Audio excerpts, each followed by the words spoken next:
Did you think we'd go for one more? I thought about going for one more. Good evening to everybody. Nice to see you. Sorry I missed you this morning. It's been a rough day. You can hear my voice is shot. I'm just hoping I make it through tonight. But we got some shit to talk about. I don't know. I don't think we'll go the full 3 hours or even 3.5 hours. So while we're getting started, if you guys wouldn't mind doing me a favor, I don't normally ask for this, but share it. The normal people that don't get to see us, they're available tonight. So share it far and wide. Share it on Facebook. Share it on YouTube, Instagram, all that shit. Blue Sky, and I'll get going here in just a minute. Let me make sure I'm in the VC with Jen. Jen is here tonight. She hasn't even been mean to me the whole day, so something's going on. I think Jen might be in on this, but. If you saw my video earlier this morning, we woke up in a different. I think we woke up in a different world today. If you want, I mean. What's that? I said I could start beaming if you want. Hi, Jed. Good evening. I feel like we woke up in a little bit of a different world this morning, and it has evolved throughout the day, and it just is a coup. I don't think there's any way around that. I think it just is a coup. I don't even really know that like we're getting much pushback from Republicans on that idea. I don't know what they've said. I haven't been around. I've been researching all day.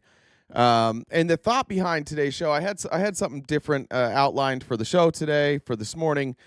And then I completely changed it because what I want to do this evening is I want to talk about why this coup is exactly like the other coups. I believe that there is significant historical evidence that the coup that's happening right now is not only similar to coups we've seen in Italy and in Germany, but also inspired by the coups we've seen in Italy and Germany. And I don't think that that's crazy to say. Knowing who Steve Bannon is, knowing who Donald Trump is, knowing who surrounds him, knowing the amount of Christian nationalists and tech, what do we call them? Tech, not tech, bro. Tech oligarchs. We'll just call it that. Technocratic oligarchs. I think it's pretty clear, and so I wanted to lay that out. It's a coup de ville. It is not a coup de ville. It is not a coup de ville. Oh, thank you, Charles. I appreciate that very much. W. Charles, Thanks everybody in the sub. chat. Appreciate it. And thank you for the new subs. If you're just joining us for the first time, welcome. Good to have you. I'm RTP. Nice to meet you. I hope you enjoy your time here. I'm gonna cover a few headlines first, and then we'll jump into it, and then I'll cover some more headlines at the end. First, I wanted to cover this. This is everybody's favorite Parnas, not Lev, but Aaron. And Republicans were caught in the act early today. Republicans have been caught with their pants down like multiple times this week. They keep posting things that aren't true and having to go delete them. Our friend Aaron Parnas here discovered a few of them. MAGA influencers and politicians are rushing to delete their tweets after they were caught lying about what was in the budget resolution passed by House Republicans last night. And Congresswoman Anna Paulina Luna, for example, she tweeted yesterday, "Congratulations, America. Tonight we finally put an end to tax on tips and tax on overtime." Except there was one problem. That was a complete and total lie. And so she was fact-checked by Twitter, by the community notes, people saying that no, that in fact did not include provisions for no tax on tips. She's going to come into play a lot tonight. Anna Paulina Luna has had a horrific couple of days. I think Anna Paulina Luna is a true believer. I think that she got into this for the reasons that she said she did. I think she truly believes Trump is who he said he was, and she has wound up with egg on her face multiple times today. Or no tax on overtime. Also, that wasn't even the full bill. Nothing actually passed. It was just they. This isn't. Sorry, I said Aaron Parnas. This is Brett Meiselas. Sorry, it's been a long day. I'm sorry. I think it's Brett Meiselas, right? This is Brett. Thank you. I'm not elevated. I'm just exhausted. I've been sleepless nights, so I don't know. All white dudes look the same. All white liberal content creators look the same. Resolution putting forth targets of what they ultimately want. And that tweet has now been deleted. MAGA influencer account End Wokeness got caught in the same exact lie, writing, "Breaking House GOP passes budget bill, which ends taxes on tips, overtime, and Social Security. Promises made, promises kept." And that was deleted as well. Whoops. But not before it racked up over 6 million views. Whoops. So MAGA was trying to position this resolution, which is going to try to push forward more than $4.5 trillion in tax cuts for the wealthy and adding $19 trillion to the deficit over 10 years as some sort of bill for the common man. So that's coup number one. Like we got multiple coups going, but one of the coups and a little bit of the fuckery that we have going on is Republicans are not only giving billionaires a tax cut, but then they're sending out lies. Then they're sending out people in Congress to lie about what was in the bill. And I think historically speaking, that worked because nobody checked. People are starting to check. We've done this once with Trump before, and there were enough people that voted for him who were like, look, I get it. It's sketchy, but I'm gonna trust him on this. And so there's just more people willing to fact check things. And that's what we're finding out right now. We're finding out very quickly that the Republicans don't quite have the armor they thought they did. Well, they got caught. And some of these accounts that lied about it still have these tweets up to this second. They are quite literally scamming their own base, yet their base doesn't seem to realize it or doesn't care. We're going to be following everything that's going on, so make sure you follow our account for more and add the Midas Touch podcast on Apple and Spotify to stay up to date. There we go. So that was how the day started for me this morning. This has I didn't have anywhere to put this in the show. I didn't want to be the only one who had to watch this. The Christians have warned us about a lot of things. The Christians have warned us about the dangers of homosexuality. They've warned us about global flooding. They've warned us about burning bushes. But this is the first time ever I've heard Republicans and Christians warning us about this. There's no such thing as Christian yoga, and there's not can ever be anything as such a thing as Christian yoga. And why am I saying that? Because I don't know. The foundation of yoga, and I hope everybody's okay, but it literally started in Hinduism thousands of years ago, and every position in yoga is named after one of their 300 million gods, and it's a position to worship their demon gods and goddesses. And what comes in, now, can we do stretching, Christian stretching? Yes, sure. I danced for 12. Look, I got one. I've got the first Christian stretch, okay? And you're going to have to, my arms don't go out as far. You're going to have to imagine it, but it looks something like this. That's my first one. I don't know what to call it. I don't have any clever names for it, but that's my first one. 12 years, tap, ballet, jazz, when I was a young girl, and yoga was never brought up, ever. This is a fad that is sweeping through the nations. And why am I saying this? Because when you do yoga and you use their names and you call it Christian and you say it's yoga, it can't be. It's a demonic worship structure. There's no. They're afraid of stretching now. The Republicans are calling stretching demonic now. There's not much that isn't demonic. I recognize that doesn't constitute the opinions of all conservatives, but it's a little ridiculous. Then we get this. Then we get Sky News reporting the Tate brothers. I'm like, oh, good. They're finally going to court. I see the Tate brothers everywhere. Andrew and Tristan have left Romania. It comes after the Donald Trump administration leaned on Romania to relax restrictions on Andrew Tate and his brother Tristan. It was claimed that Mr. Trump's special envoy, who admits supporting the Tate brothers, personally intervened after American officials requested their passport be returned. I don't know why they're not naming him, but it's Richard Grinnell. So if you guys want to name him all you want. It's Richard Grinnell. That's who made this happen. That's the Trump envoy. That's the guy that they're like. He's also the one that went down to, where did he go? Down to, was it Venezuela? Yeah, he went to Venezuela. It's the same guy. He's a big Andrew Tate fan, and they pressured the Romanian government to allow him to travel to the United States for some reason. For anybody who doesn't know, Andrew Tate is credibly and multiple time alleged to have human trafficked, sex trafficked, engaged in sex with minors, physical abuse, rape, all of it. and he's been on house arrest. He has pending cases in Romania and the UK. And for some reason, it was very important for the Trump team to give him a little vacation to Florida. The pair have been released from house arrest, but had not been allowed to leave the country until, according to reports today. We'll get more from Siobhan Robbins in a few moments' time. All right, so great stuff for the Trump team. Just remind all your friends that for some reason Trump's team needs to be close to Andrew Tate.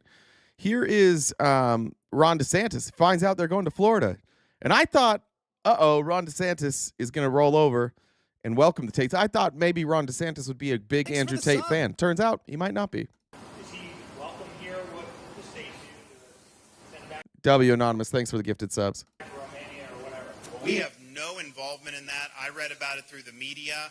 Clearly, the federal government has jurisdiction, whether they want to rebuff his entry into the United States, and I have confidence that whether it's Pam Bondi or Kristi Noem, that they will be looking at that. I do know our Attorney General, James Uthmeyer, is looking at what state hooks and jurisdiction we may have to be able to deal with this. But the reality is no, Florida is not a place where you're welcome with that type of conduct in the air. And I don't know how it came to this. We were not involved. We were not notified. I found out through the media that this was something that was happening. Okay, guys. Is he Yeah. welcome here? What There's a lot of Republicans today that are like, wait, what? why is Andrew Tate with us? A lot of them, including some that I'll cover a little bit later. I just wanted to show you. This is the attorney for Andrew Tate, for the victims, 4 of the victims of Andrew Tate. Here's what he has to say about this being allowed. What do you make? By the way, shout out to, I don't know who this is, but for matching my color scheme. Thank you for that. They got their back. Doesn't it look like we planned this together? This is beautiful. Of the suggestion that they'll return to Romania? I think it's fanciful. And I think if they do return to Romania, it will be with assurances that the prosecution's going nowhere. I don't think there's any chance that the Tates would travel to Romania willingly if there was a chance of them being incarcerated. Okay. And what's your theory on what's underpinning this then? I mean, it seems an extraordinary thing that they've turned up in America, in Florida, and where they might go in Florida.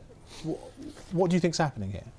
Well, I think Trump's made the calculation, or his officials and those around him have made the calculation that Tate is popular with their base. But what I think... Now, there's a lot of theories. We could do a whole bunch of theories. I've never heard a good reason. I don't know if we're going to have Republicans here tonight. Probably not. But I haven't heard a good reason why we should let Andrew Tate in our country. Even if you think like, oh, those allegations are false. What are you doing? Still, what good is he doing here? Now, he does have to be returned. He's supposed to go back by March 28th, I think. That's the return date. Obviously, this lawyer's saying no. But you know what I think it is? I think it has a lot to do with Barron Trump, and I think it has a lot to do with understanding who you think is going to fight for you. Because again, we're in a coup. And Andrew Tate, like him or love him or hate him, and if you like him or love him, get fucked, he's got a lot of followers. Tex, who's not allowed here anymore, loves Andrew Tate. Gets very defensive when we talk about Andrew Tate. Lots of people are defensive when we talk about Andrew Tate. He does have a lot of fans, and they are men, and they're not doing anything else because they're not out there having sex. We know that. And their mom probably gives them some allowance, and they'll go out there and they'll battle. That's what I think's happening. I don't know. That's a guess. I can't. I racked my brain all day. Like, why Andrew Tate? Why would you pressure the government of Romania to allow Andrew Tate to travel? Why? What benefit is that? The only thing I can think of, because Trump doesn't need the votes, is he needs support from those men for whatever he's going to do.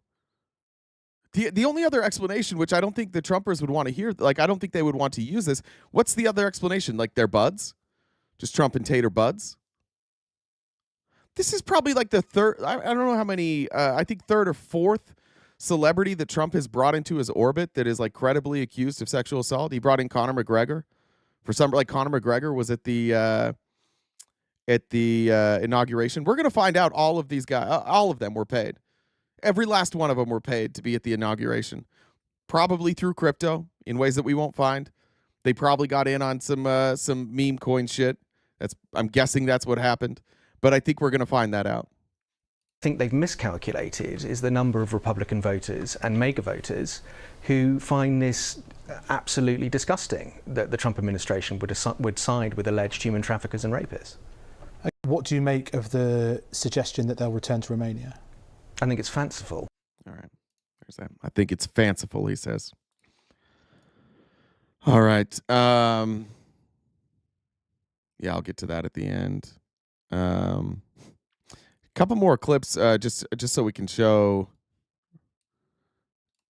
I think there's a hunger. I think there's a hunger for what we're going to present tonight, or at least there's an appetite. That's a better word. Some curiosity. This is a constituent from Stephanie Bice's town hall. And this constituent who appears, I don't know who they voted for, but they are not taking any shit about veterans. And watch them call Stephanie Bice out to her face, or I guess to her phone. I'm a registered Republican voter and retired active Army officer. How can you tell me that Doge, with some college whiz kids from a computer terminal in Washington, D.C., without even getting out into the field, after about a week or maybe two, has determined that it's okay to cut veterans' benefits? I think a couple things. Let me give you an example. Did you know that the VA was in charge of payments for illegals for housing? Basically, the VA. No, I'd like for you to. No, thank you. First of all, what a fucking pivot! What a fucking pivot that is. Registered Republican. How can you tell me Doge is just like they've been here for a week? They can determine it's okay to cut benefits. I better come up with an excuse for cutting benefits. Oh, this is a Republican? I bet if I bring up immigrants, this will work. No, I'd like for you to send me. Could you send me that reference so I could research that? Because no, I'm not aware of that. And I would tell you that that's a red herring, a false flag. If you're throwing that kind of political stuff up, trying to cut veterans' benefits, that's very alarming to me. Very alarming indeed. Very alarming indeed. The Republicans are like, we're done with your bullshit. We're done with this for a while.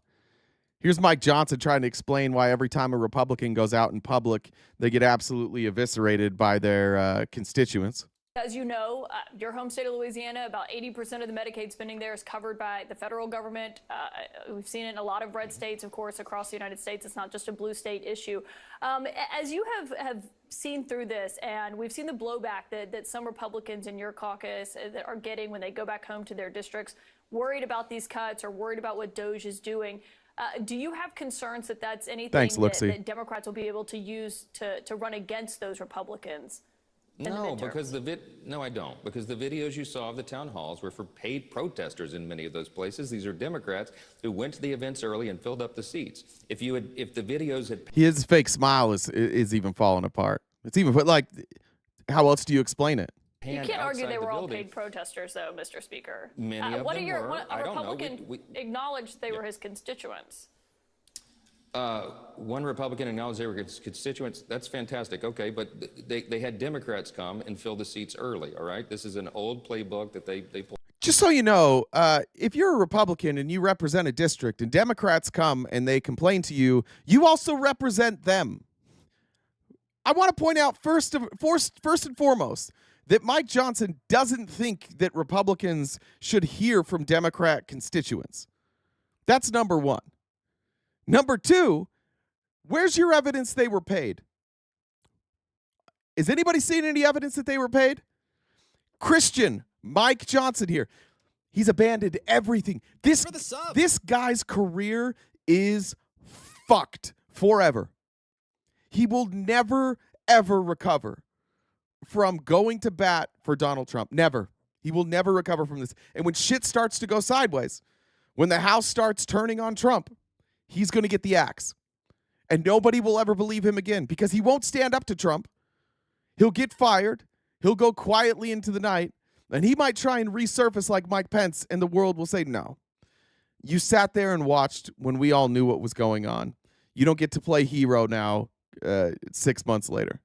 Pulled out and ran, and it made it look like that what is happening in Washington is unpopular. But I'm going to tell you, Caitlin, the American people are behind what's happening. Oh, yeah? The DOGE efforts is polling over 80% right now. They want us to find efficiencies in the federal government. They want... Doge, I don't know where he's getting that number. Doge polling, over 80%? Is that a Twitter poll? Like, where's Newsweek? Newsweek has it at...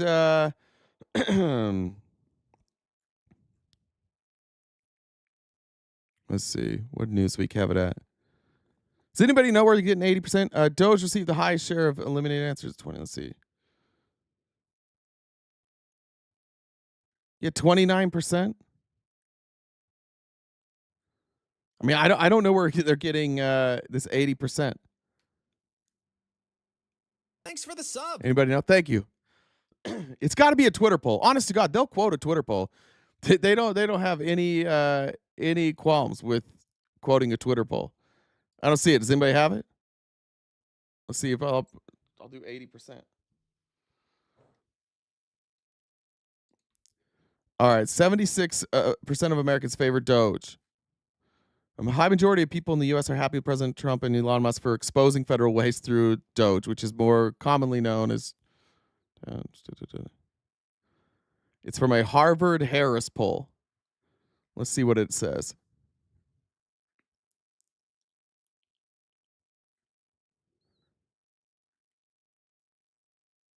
Yeah. All right. They support the existence of a U.S. government agency focused on efficiency. That was the question.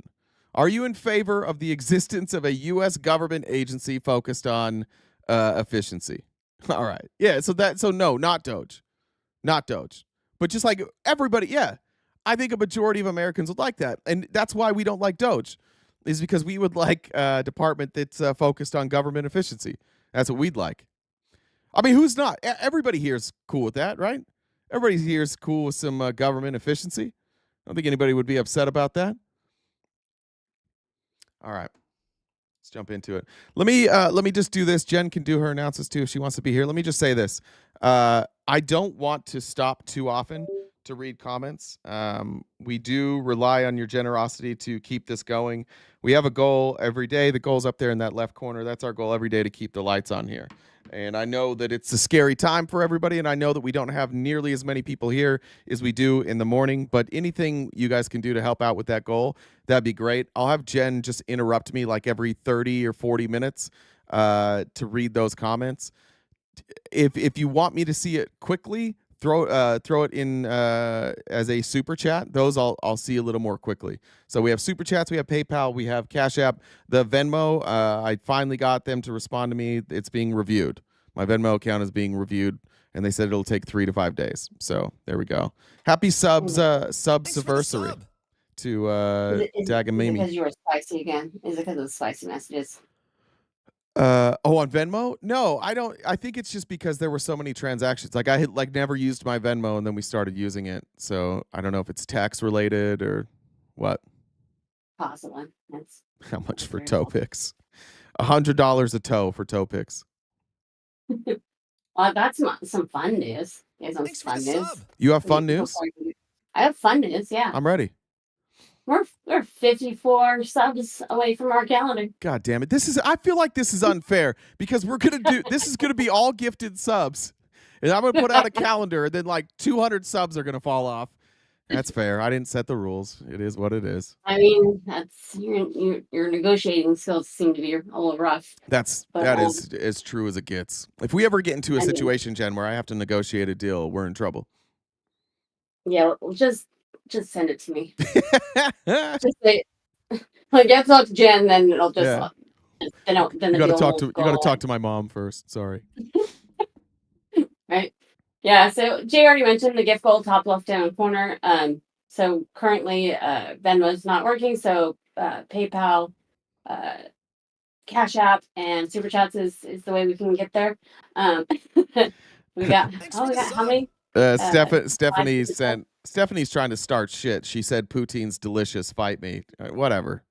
I'm not talking about potatoes ever again. I got absolutely eviscerated by the chat yesterday when I had the audacity to say that gravy doesn't belong on French fried potatoes or freedom fries, whatever we want to call them. And Haley, thanks for joining the Dollar Train. I mean, you're just anti-taste in your food. Is what it seems Okay, like. all right. Now that you're here, do you like poutine? I don't think I've had it. All right. So I don't have an opinion one way or the other. All right. So I mean, I'm open to trying it. I'm not gonna say it's gross. I don't know if you saw in the chat. I think it was yesterday about that you like your food like Shapiro likes his wife dry. Try. Thanks for the sub. So I think you might have missed that one. That's tough. I did miss that one. I did. Yeah. So, anyways, so we've got, if you mentioned her, we mentioned before, we got a goal for a calendar. So we're getting to 500 subs between Twitch and YouTube. So it counts between both. And when I did the total earlier, we got 54 left for our calendar. So if you haven't already used your Amazon Prime sub on YouTube, or excuse me, Twitch, you can use it there. It won't cost you anything. Just basis is money. And then we've got 4 different membership options on YouTube if you could sign up there. We've got Discord. It's not as we need to get people chatting more on Discord. Where I think maybe less people are chatting because we've got these 2 chats that you can talk a lot more. But we do have a Discord that we share the sources for everything that we talk about. It's if you want an invite to Discord, any mod here that can get you a link, or if you want to DM me directly, Jen JENN Dub DUBB the number 1, and I can send you the invite to join. And then we've got some memes coming up on the Instagram. Everything, all these links for the other platforms are on the link tree in the bio, in both bios, so you can check it out there. And then we got merch, so there's that. And also, last thing, on YouTube, could you guys like the stream, interact? That helps support as well. That'd be fab. And share the hell out of it, would you? Share it to your friends who are home tonight. Listen, exactly. listen. This is going to be a shareable live. I'm going to try and make it as condensed as I can. It's not it's not going to be overly bogged down in a bunch of details. I'm just going to be drawing historical parallels, stuff that you can take. Feel free to clip anything that we do today. Share it however you want. We're not going to copyright strike anything. Share it. But I think the idea behind this was I was frustrated when I bring stuff to Republicans who are on the fence and they're still like, I don't know, maybe, and I wanted to see if we could push past the maybe a little bit. So the idea here is this is something that can whet somebody's appetite, and then we'll be doing more of this. What's that? So, What'd you say? You say what someone's appetite, and I said unlike your fries. Unlike my fries. So. Don't wet my fries. Like it dry.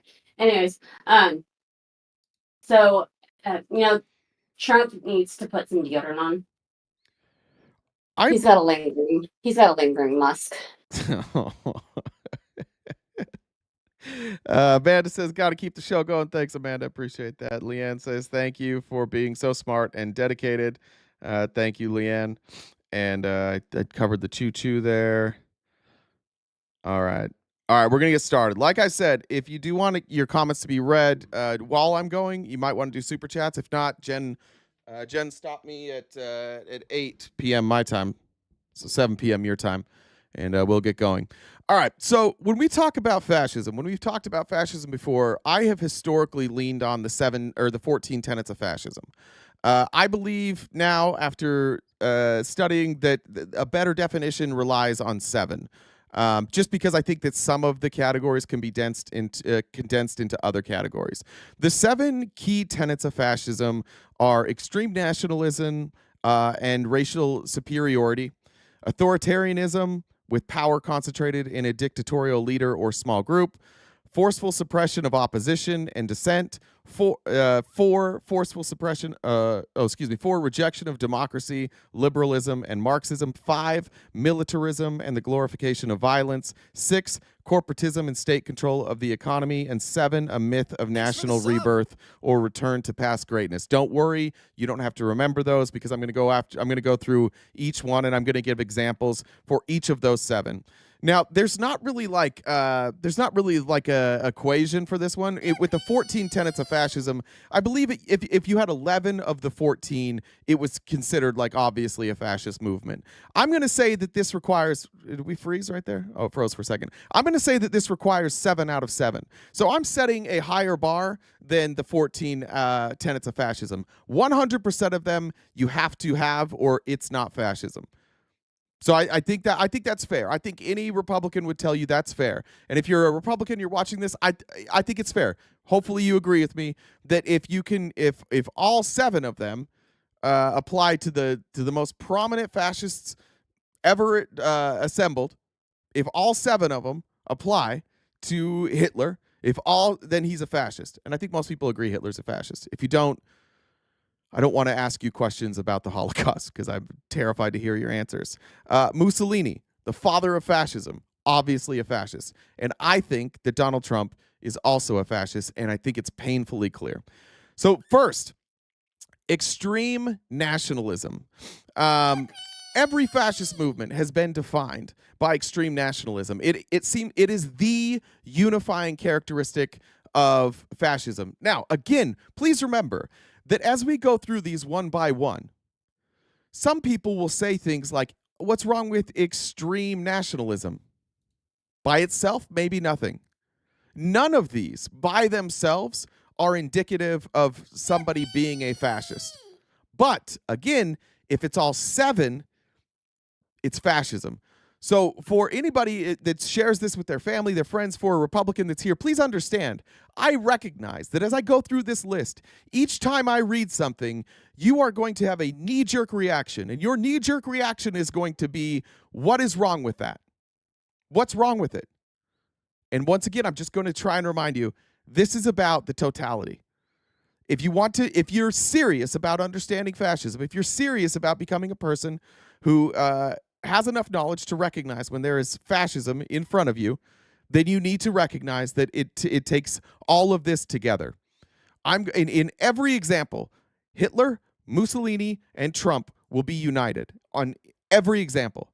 That's my promise for tonight. Hooker said, bleach blonde, bad built, bleach blonde, that's hard to say. Bleach blonde, bad built, butch body. Thank you. Jamie, thanks for the super chat.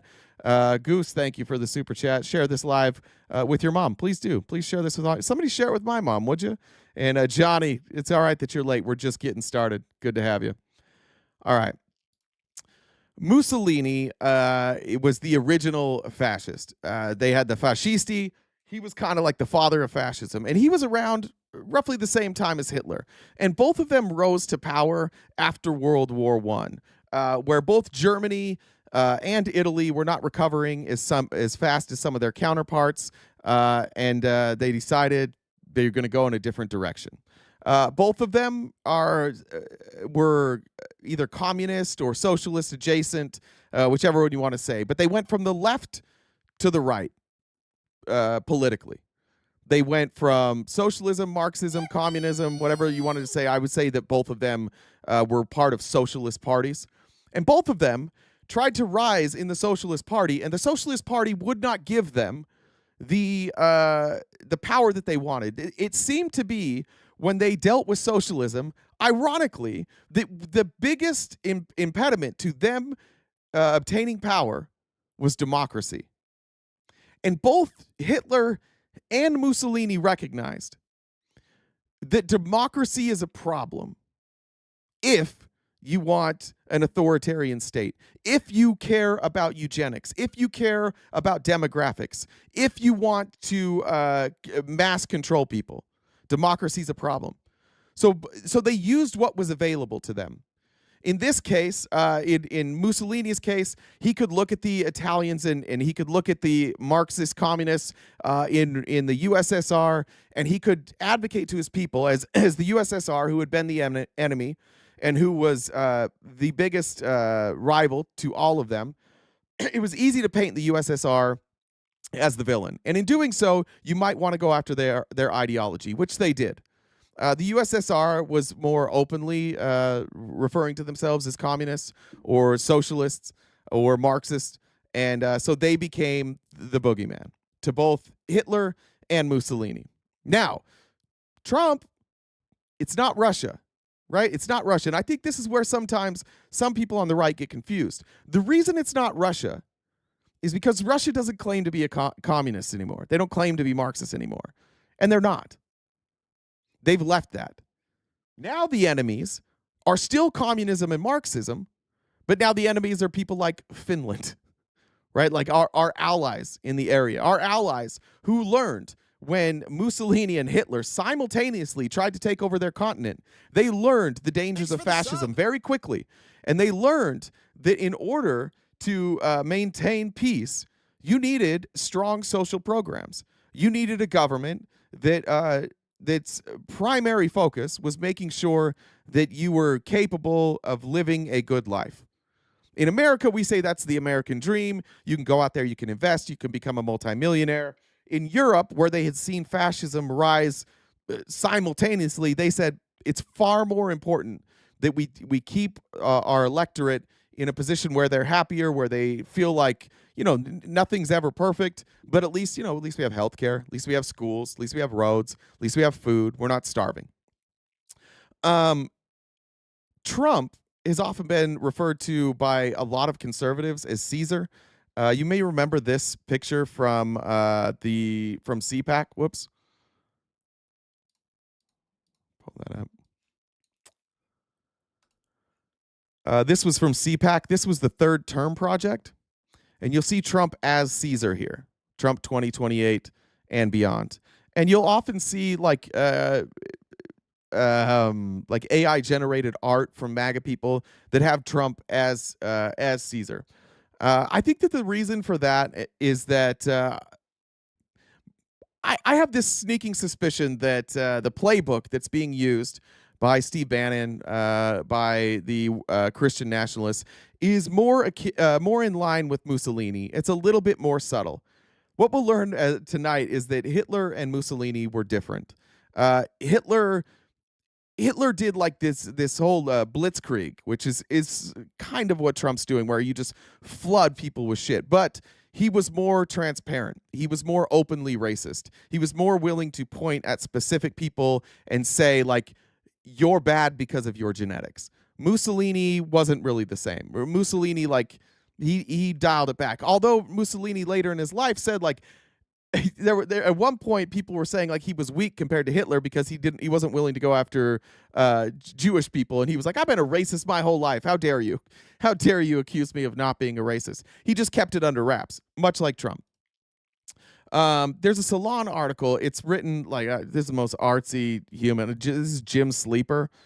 I read this article today, and I picked out some highlights. This is from February 17th, so it's a recent article. And he asked the question: is Trump more like Hitler, or is he more like Augustus Caesar? Honestly, it's both. Where's my highlighted shit? Oh, no way. Is this gonna do it again?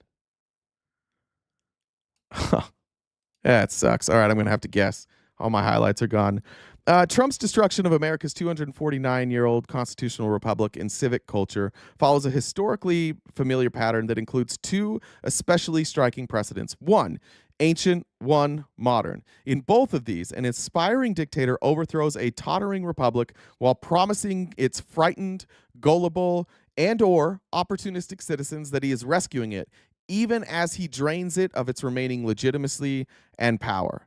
The precedents that I have in mind rose and fell on elements of human nature that also drive what's befalling us now.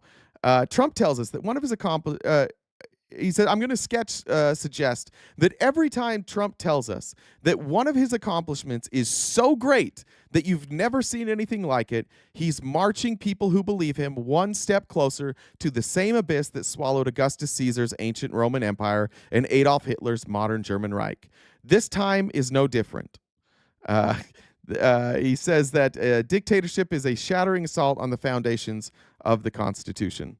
So I'm going to see if I can find the right spot. Sorry, I don't know why this doesn't show the highlights that I put on there. I can skip it. I can skip it. It's not that important. If you want to read that article, we'll put that up in the Discord. You can read that entire article. I had to read it like 3 times because the language is so flowery. But one of the things that they basically say in that article is that what Caesar did is Caesar was able to, and then his nephew who took over after him, what they were able to do is they were able to surround themselves with people who applauded like the most simple things. Everything he did was amazing. Everything he did was seen as a miracle. They believed he was sent from God. And everything that they did all along the way, the people applauded them. They did not really allow the other politicians around them to speak, but everywhere they went, they were lauded. Here is an example from yesterday that I think is very telling. This is a journalist, I don't know who it was, asking Elon Musk, what was the question? If the cabinet, all these people here, are happy with Elon Musk. Now, remember, the question is asked to Elon Musk, and then Trump is going to redirect it and say, instead of asking Elon if these people are happy, let's ask the cabinet, and then let's see what happens. You could ask me or Elon. Go ahead, please. Thank you, Mr. President. Thank you, Mr. Musk. I just wanted to ask you that President Trump put out a Truth Social today saying that everybody in the cabinet was happy with you. I just wondered if you had heard otherwise, and if you had heard anything about members of the cabinet who weren't happy with the way things were going, and if so, what are you doing to address those any dissatisfaction? Hey, Elon, let the cabinet speak just for a second. Okay, let's let the cabinet speak just for a second. Before Elon goes, Trump, who's a great leader, and he definitely respects all the people here. He definitely respects his cabinet, and he definitely wants them to speak their mind. By the way, Marco Rubio looks like he is frozen in time. Marco Rubio looks absolutely fucking miserable. Let's hear what the cabinet has to say.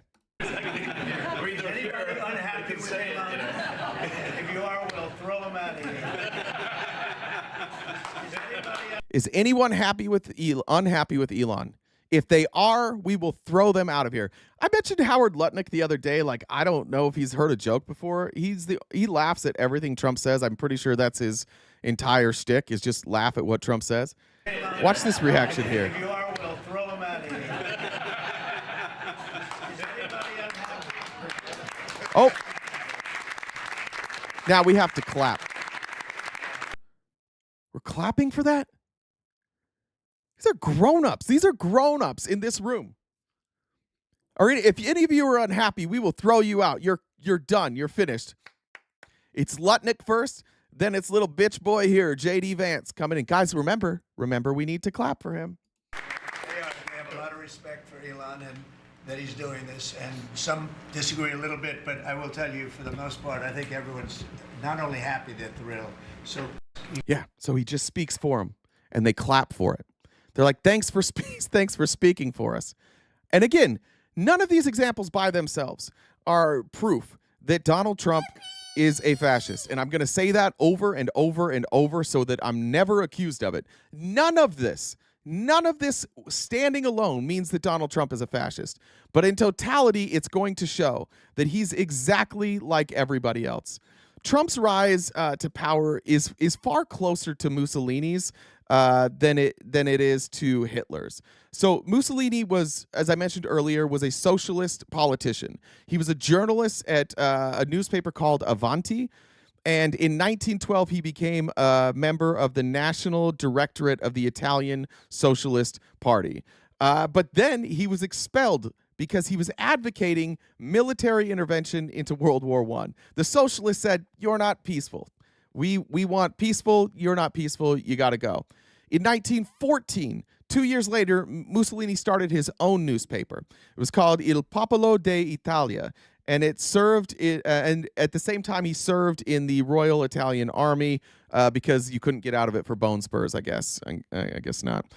He was wounded and discharged in 1917. Eventually, he denounced the Italian Socialist Party. His views had shifted, and they shifted hard from socialist to Italian nationalism. And he founded the fascist movement, which opposed egalitarianism and class conflict. Instead, he advocated for revolutionary nationalism and transcending class lines. That nationalism, if we all just love America, if we ignore our differences, the class lines will just magically go away. The problem with Italy is that nobody loves Italy like I love Italy. And we just need more people like me and my friends who love Italy. Let me scroll down here. Where was it? It's way down here. There's a lot of information on Mussolini. Where did it go?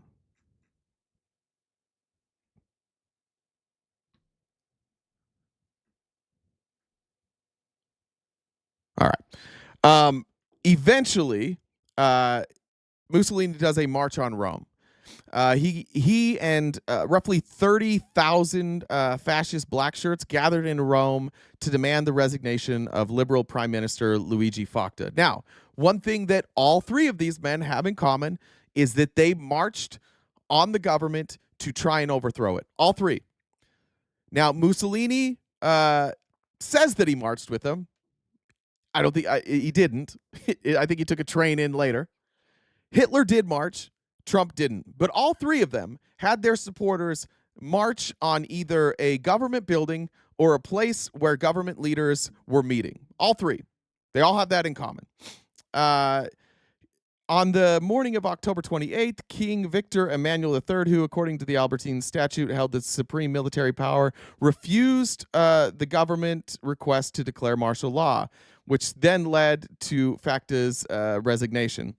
Then the king handed over power to Mussolini. And the king basically said, look, I don't like what you did. I don't like that you stormed the Capitol.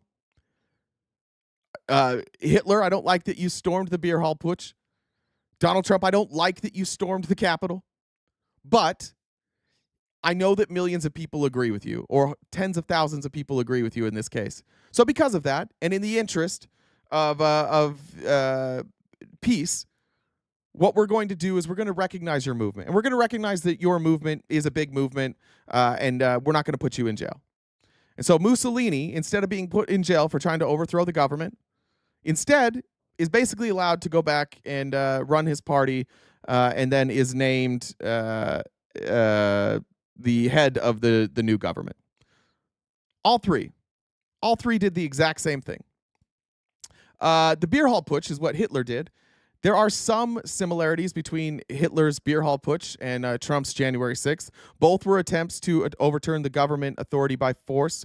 Both involved nationalist far-right groups.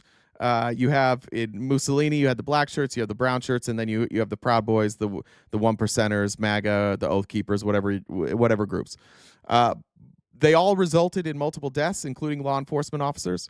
They brought their leaders increased national attention. They were both followed by legal consequences for the participants. There was a trial for Mussolini. Hitler wound up going to jail. Trump, we never had to have that trial because he won back power before that trial ever came. But charges were brought. The differences. The beer hall putsch, it was like 2,000 Nazis. The Capitol attack had between 2,000 and 2,500 people. And, of course, the march on Rome is estimated at 30,000 people. The beer hall putsch, which Hitler ran, that was quickly suppressed. It was quickly a lot faster than the Capitol attackers. They never really took over the beer hall putsch, where the Capitol attackers did occupy the building. They did disrupt the electoral count. Hitler, as I mentioned before, actually led the assault, but Trump is a coward. And some fascist leaders are cowards. Trump's one of them. And so he didn't lead it. The putsch occurred during the unstable Weimar Republic era, where different here in America, which I think is interesting, is that in both Italy and in Germany, there were like it was a real trying time for the citizens of those countries. In America, it's not as trying, but Donald Trump has convinced you that it is.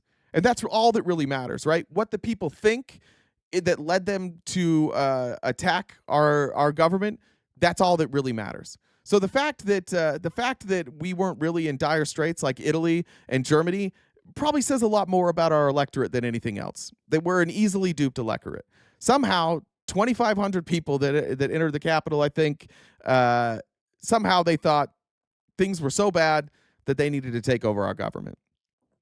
Hitler, after he was arrested, he used his trial as a platform every day, doing press conferences, using it as a way, instead of addressing the charges against him, he just used that every day as a way to say that the government was weaponized and push his agenda. Exactly what Trump did every time he went to court. He came out to a gaggle of reporters and they just let him lie about shit.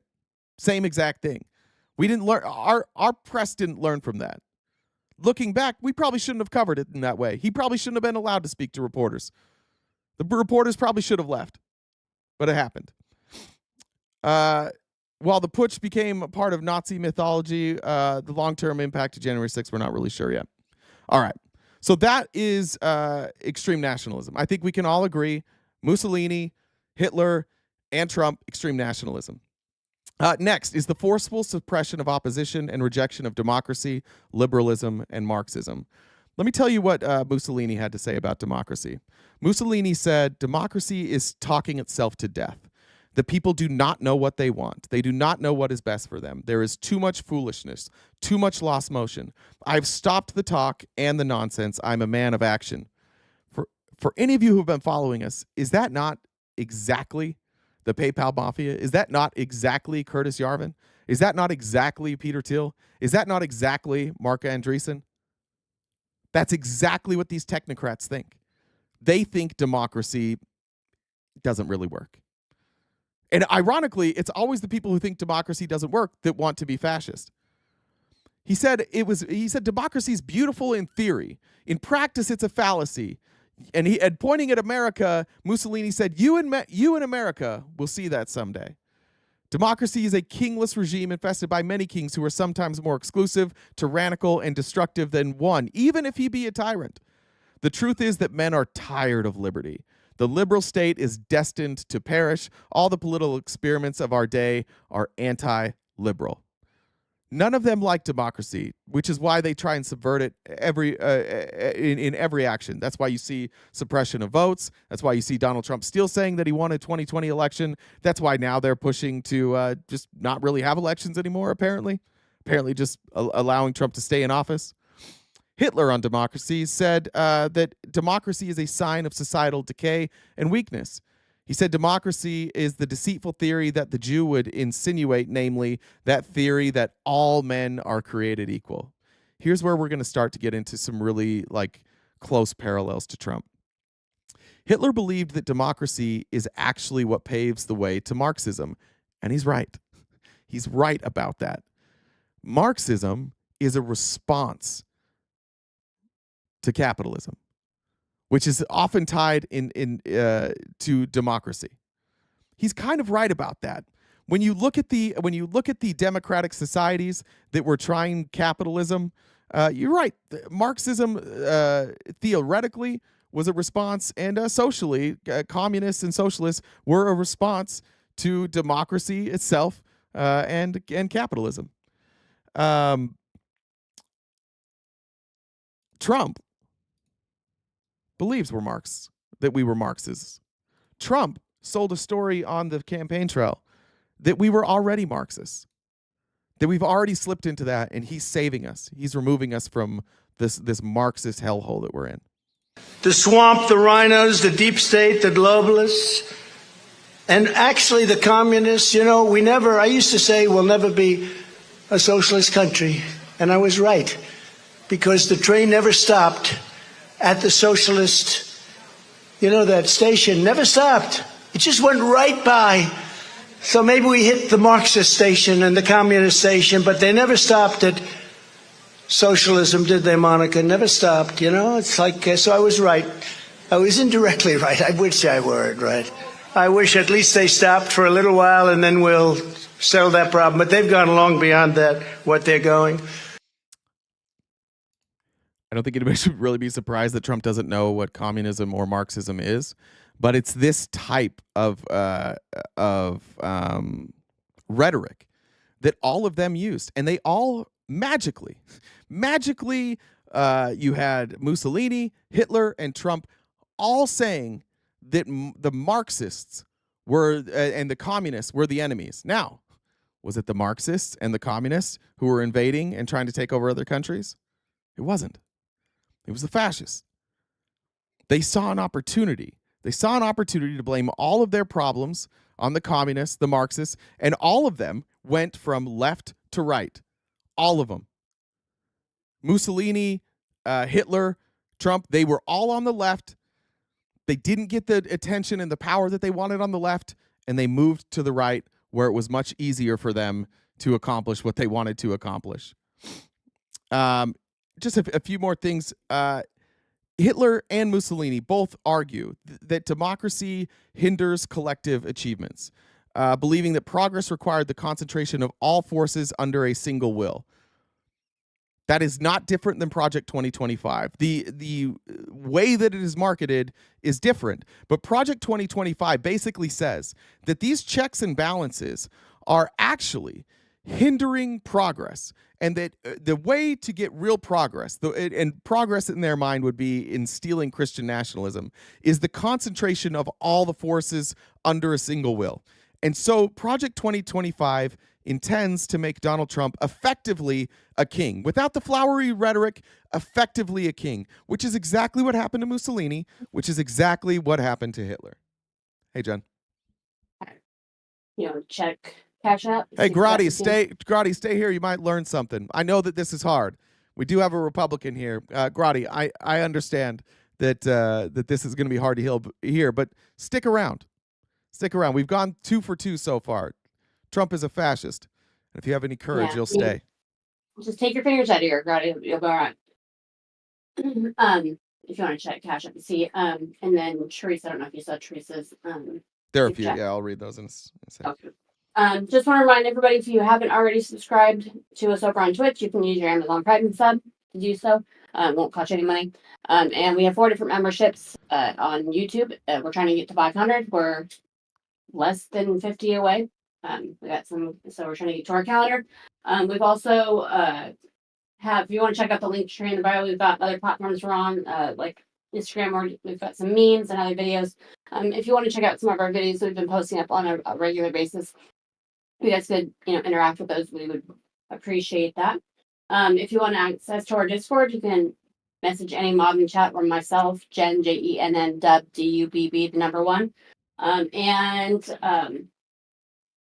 Gift goal, top left-hand corner. This is our job. We do this Monday through Friday. So to keep the lights on, we need to hit that.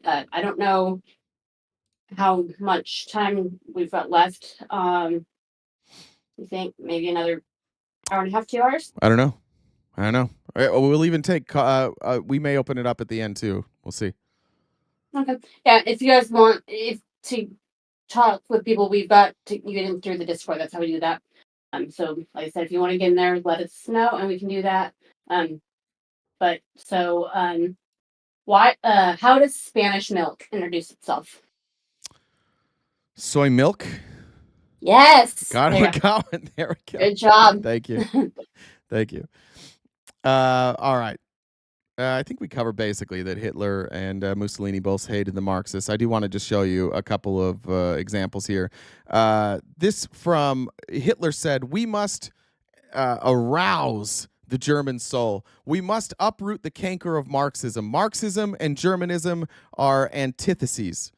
Hitler also said, "Communism is not socialism. Marxism is not socialism. The Marxists have stolen the term and confused its meaning." You'll notice Trump does that too. Oh, he just did it in that last clip. Oh, we've already passed. He went backwards. He's like, "Oh, we passed socialism and we went to communism." Socialism is not communism. That's true.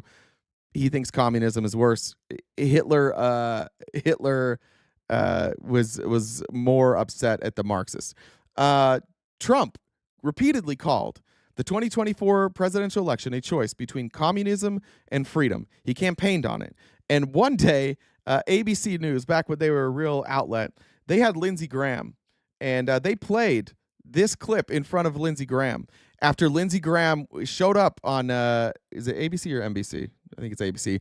Lindsey Graham showed up and said, this is the Democrats' fault that somebody tried to kill Trump because they keep calling him a fascist. And ABC ran a supercut of Trump somehow calling Kamala both a fascist and a communist, which historically those two fight against each other, so that doesn't make any sense. But they played this super clip for Lindsey Graham. Now, you have been very critical of the generals, two of them using the word fascist. Mitch McConnell and Secretary and Speaker Johnson have been very critical, saying this is inciting violence. How dare you call Donald Trump a fascist? Let me just play you a little bit about what Donald Trump has had to say about Kamala Harris. The true divide in American politics today is between these far-left fascists led by Harris and her group. We have a fascist person running who's incompetent. She's a Marxist, communist, fascist. So you're an apple, banana, cherry. That's it. It makes as much sense. It makes the same amount of sense. That doesn't make sense. Socialist. She's not actually a socialist. She's gone past that. Somebody's got to explain this woman. There's a radical left Marxist, communist, fascist. So why don't you ask me, do I think Kamala Harris is a fascist? No. Do I think she's a communist? No. I think she's the most liberal person to ever be dominated by a major party. I think she's ineffective. I think she's incompetent. I like how he had to say, like, what you should have asked me instead. Just want to point that out. Trump is saying the same thing that Hitler and Mussolini said. It's the communists, it's the fascists, it's the Marxists. He keeps throwing it in fascist, which doesn't make sense. Like, Mussolini was the fascist. The fascist was the response to the communists, to the Marxists, to the socialists. Like, he created fascism to, in his minds, fight against communism and socialism. Ironically, like, that's the roots of the Republican Party. That's the roots of conservatism. It is truly fascism. That's who you were in World War II. That's why it took the United States so long to enter World War II. Because guess who? The rich folks, the rich white folks, were Nazis. They didn't want to fight with the communists, with the Marxists. They thought Hitler and Mussolini kind of had it right. No, you can't be fascist and Marxist at the same time. I mean, I don't think so, at least. I mean, I don't think it's ever happened.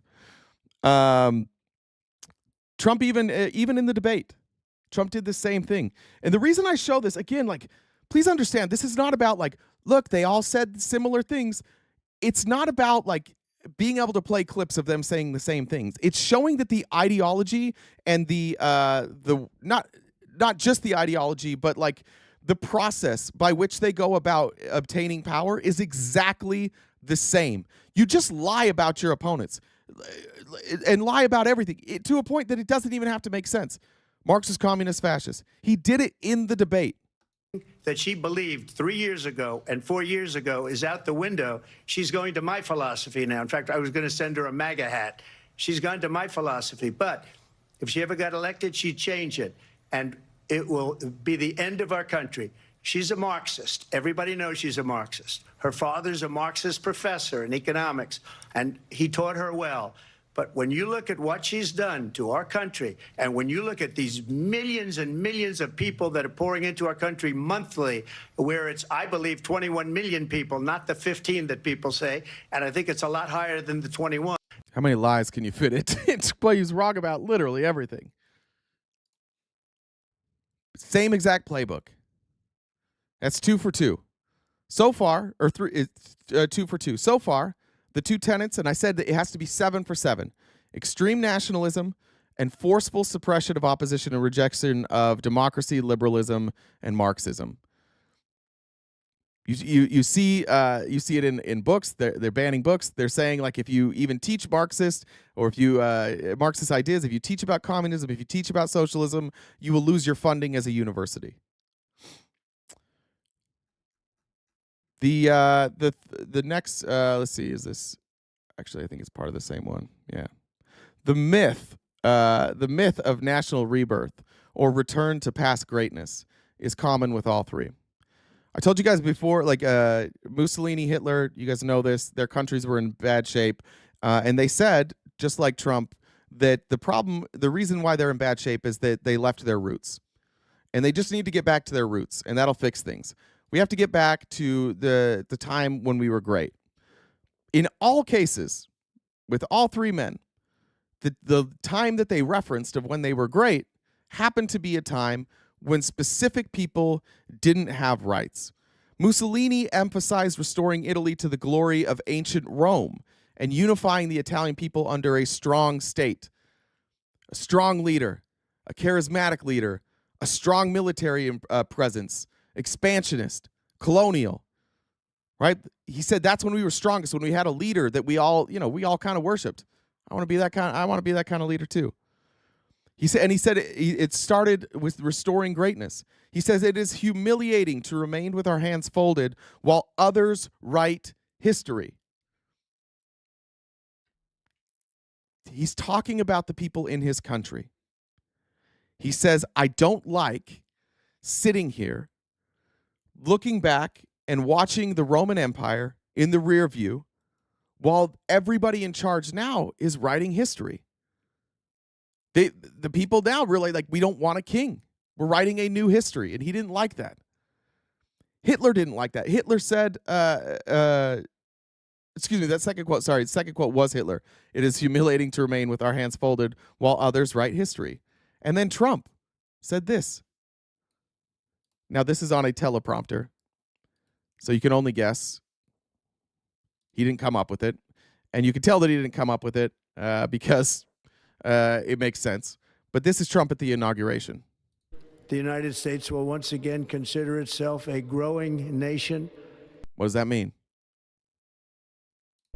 One that increases our wealth, expands our territory, builds our cities, raises our expectations, and carries our flag. Raise our wealth, expand our territory. What did Hitler do? Showed you guys the map yesterday. He went into Czechoslovakia. Just like Putin, a modern day fascist, went into Ukraine. And then they got stopped. And they negotiated and they said, hey, you can keep what you took, but you can't go any further. And they were like, all right, my bad. And then they went in anyways. They went in a year later. Trump's not joking about Greenland. He's not joking about Mexico. He's not joking about Canada. He's not joking about Panama. Now, can he pull it off? I don't know. They didn't pull it off. Remember, both Mussolini and Hitler died. They both died trying to pull this shit off. And a lot of the reason they died, like Mussolini specifically, Mussolini's people turned on him during the war. In fact, Mussolini got run out as the leader of Italy during the war, and he had to go side with Hitler before he was ultimately found his demise. It's how it ends for all of them, but they're very serious about it. Every fascist has this same idea that like they're going to be able to conquer the world. Now, Trump is probably the fascist with the best ability to conquer the world. Because of our military strength, he's probably best positioned, but he's also the dumbest of the three, which is good for us. We see that his attempted takeover is falling apart a lot quicker than Mussolini and Hitler. The next step after you talk about needing to go back to national greatness, a national rebirth, make America great again, restore Germany, restore Italy, you have to identify the scapegoats. You have to be able to tell your population whose fault it was. Mussolini blamed it on weak leadership. I think Donald Trump does the same. We had stupid generals like Milley and Mattis, weak, stupid people. But fear not, we have great generals, just not the ones that you see on television. So it was the generals. The generals who refused to let him overthrow an election. Sorry, let me keep going there. It's weakness. Leadership. And I believe that she'll be probably worse than Biden. I watched the interview the other night. I mean, it was just a softball interview. So you would like to see her do more interviews, challenged more? I don't know. I can't believe the whole thing is happening. We had a man in there that should have never been in there. They kept him in a basement. They used COVID. They cheated, but they used COVID to cheat. They cheated without COVID too. But you had somebody in there, and now we have a woman that is not. I mean, she couldn't do an interview. This was a really soft interview. This is an interview where they're given a multiple choice. Now, of course, that never happened, but weakness. Again, it's just mimicking Mussolini here. I do think that the fascists behind Donald Trump are bigger fans of Mussolini. I think they think Mussolini's way was the better way. Call out your military, call out the generals, call out the current leadership, and tell the people that they're weak, that all of their problems are because they have a weak leader. And if they had a leader who wasn't weak, everything would be fixed. On day one, I'll fix everything, Trump said. They're so weak, they're so incapable that on day one, I will fix everything. I'm going to play this the clip again after this, but Hitler said, "This is the expression of an authoritarian state, not of weak, babbling democracy, of an authoritarian state where everyone is proud to obey. Not everyone is forced to obey. Everyone is proud to obey." That's when Hitler says, you know, you have accomplished an authoritarian state, when the people are proud to obey. Me or Elon? Or either anybody unhappy with Elon. If you are, we'll throw him out of here. Is anybody unhappy? Look at us obeying with big smiles on our face and the applause. You notice you don't see this. Like I've seen a lot of cabinet meetings. I can tell you this, that applauding is rare outside of the Trump administration. Trump gets applauded more than, like, I've got a 5-year-old daughter. I celebrate every fucking thing she does. I don't applaud as much as his cabinet applauds for him. The dude could just launch a wet fart right on somebody's face and his cabinet would explode. He'd be like, oh, that's amazing. Thank you so much, dear leader, for farting on our face. Hitler said, our generals are the scum of the German people when he tried to take over. Remember, he blamed the generals' weak leadership for why they lost World War I. And he said, our generals are the scum of the German people, not a shred of honor. They call themselves general. Years at the military academy just to learn how to hold a knife and a fork. Here's Donald Trump talking about his generals. Confirmation was the one confirmation was a guy that I fired, a terrible, stupid person, actually, that couldn't do the job well. And I fired him. And he sort of confirmed it. I don't know how he confirmed it, but he did. He's talking about John Kelly. One confirmation was a guy He's that talked about General Milley. Donald Trump disparages war heroes. He disparaged John McCain. In fact, when he ran the first time, he said, I know more than all your generals. It was right out of the playbook. He's a dead ringer for Mussolini and Hitler. He's covering their playbook to a T. And remember that fascism is not like this ideology that the people who are in a fascist movement, most of them don't know. Now, the Italians knew that they were called the fascisti, but they didn't really, like, fascism was new. The Germans didn't know. The AfD, most of them don't know. Most fascists don't really recognize that they're fascist. They think that they have to do what's necessary to save the country. And so they stop thinking in terms of democracy and they start thinking in terms of save the country. And that's how you become fascist. When you ignore the norms, when you ignore the rules, when you ignore the law, that's when it's fascist. And Trump is an expert at telling people, you should ignore the law because the law is ignored for me. Everybody's picking on me. I can't believe they tried to throw me in jail. I can't believe just because my people stormed the Capitol, you tried to throw me in jail. Hitler, I can't believe you tried to throw me in jail. I'm just leading the people. Mussolini, I'm just leading the people. I'm doing the will of the people. We are the true democracy. True democracy is us.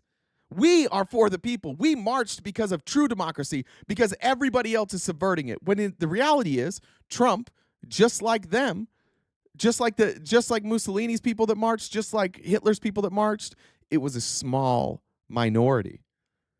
but they convinced everybody that it represented the majority. And that's how they win. Along with the national rebirth and a return to past greatness means undoing any progress that you've made in terms of social justice. You know, in every fascist movement, you must attack the marginalized. Mussolini said, "We must give Italians a sense of race."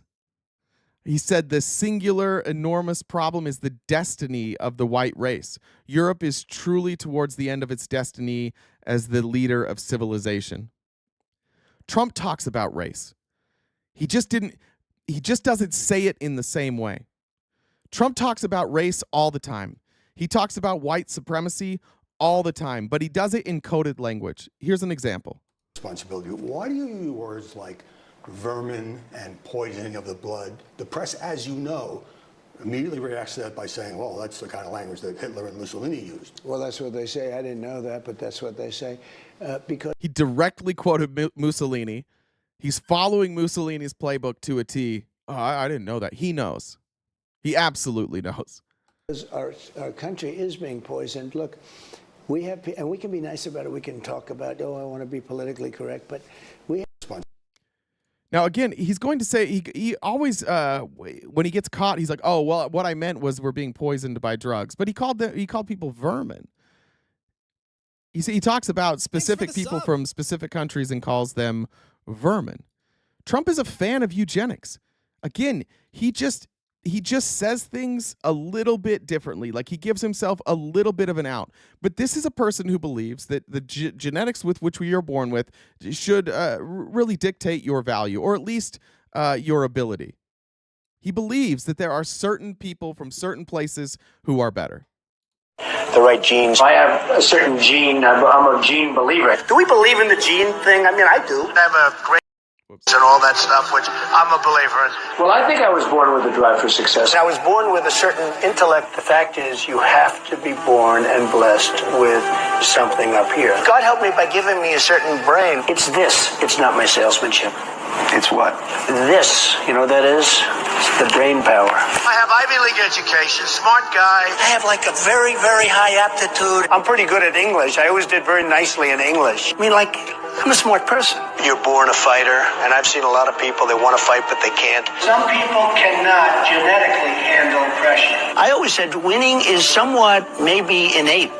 Maybe it's just something you have. You know, you have the winning gene. Frankly, it'd be wonderful if you could develop it, but I'm not so sure you can. You know, I'm proud to have that German blood. There's no question about it. Great stuff. Proud to have that German blood. That sounds an awful lot like Hitler to me. Hitler said, all who are not of good race in this world are chaff. If you're familiar with the Bible, that's like when you harvest wheat, that's like the stuff that you throw away, chaff. All who are not of good race in this world are chaff. That's what Trump thinks too. He just dresses it up slightly different. I actually think the fact that Trump is such a low-level communicator and he speaks in such basic ways that I think he gets away with stuff that other people don't get away with. This is one of those cases. Trump is a eugenist. Trump truly does believe in white supremacy, specifically German supremacy. Is this the same one? Let me make sure this isn't the same one. Yeah, that's the same one. All right. Hitler also said, without the possibility of using lower human beings, the Aryan would never have been able to take his first steps towards his future culture. He believes in using, he believes that using other people, specifically in that case, slavery. He believes in it. He believes that certain people need to use certain other people so that they can eventually rule a civilization. It's what Mussolini said. The singular enormous problem is the destiny of the white race. Europe is truly towards the end of its destiny as the leader of the civilization. Here's what Trump said about going back. Here's what Trump says when we should go back to.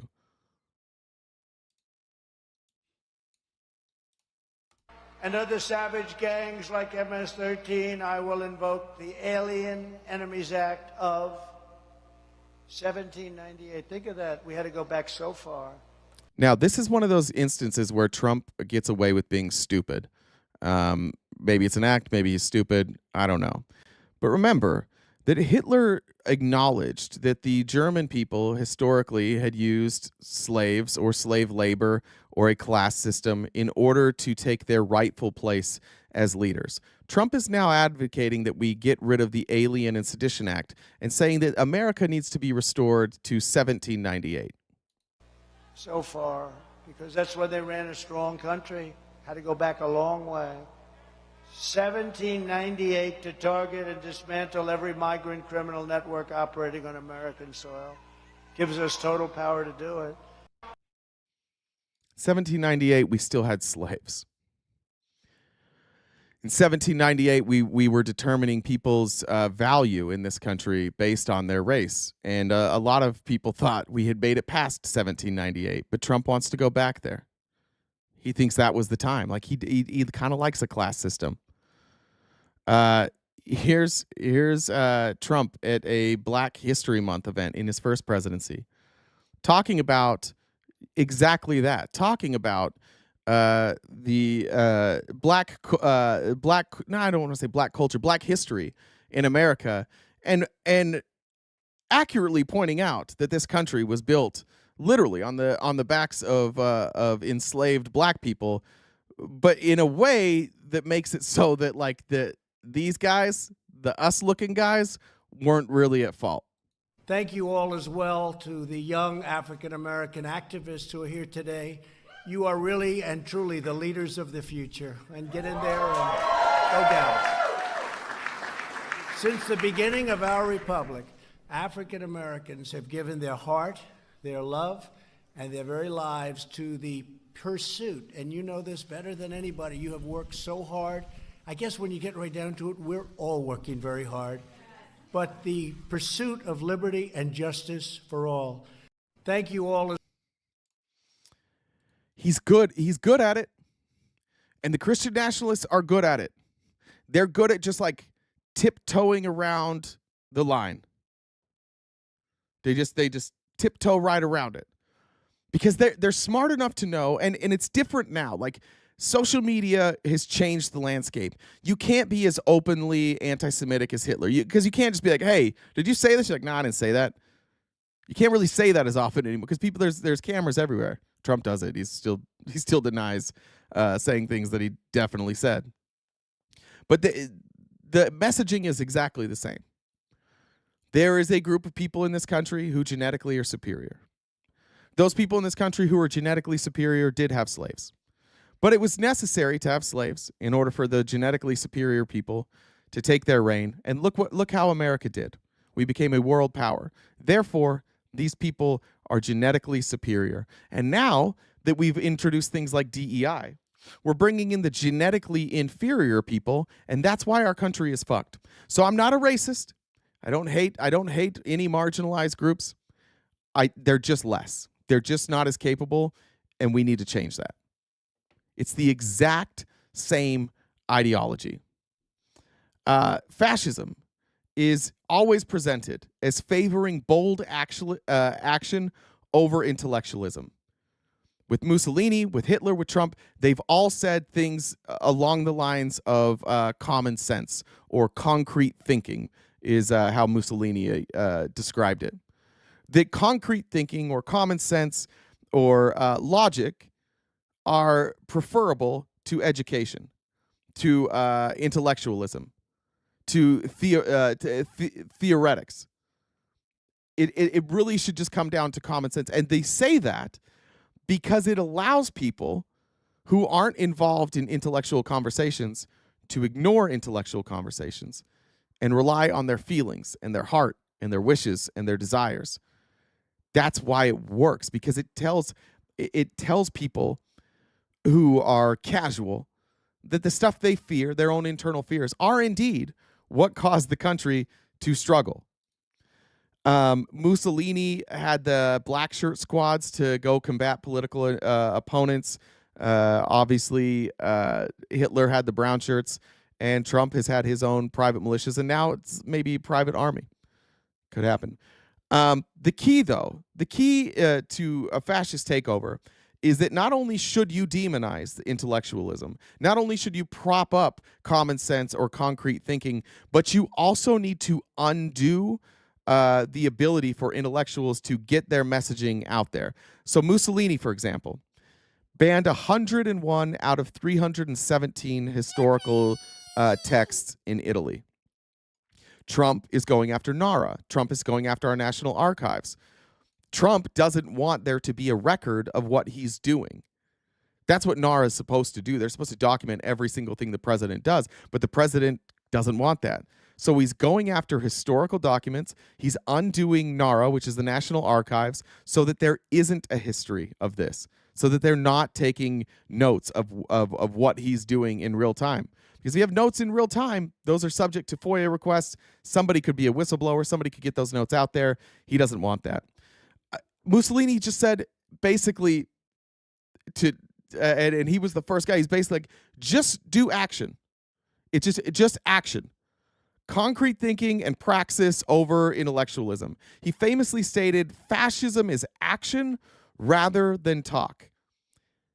Trump offers that same type of ideology. Oh, Jesus. Why does this happen every time? I don't know why these links break. How does this happen? Let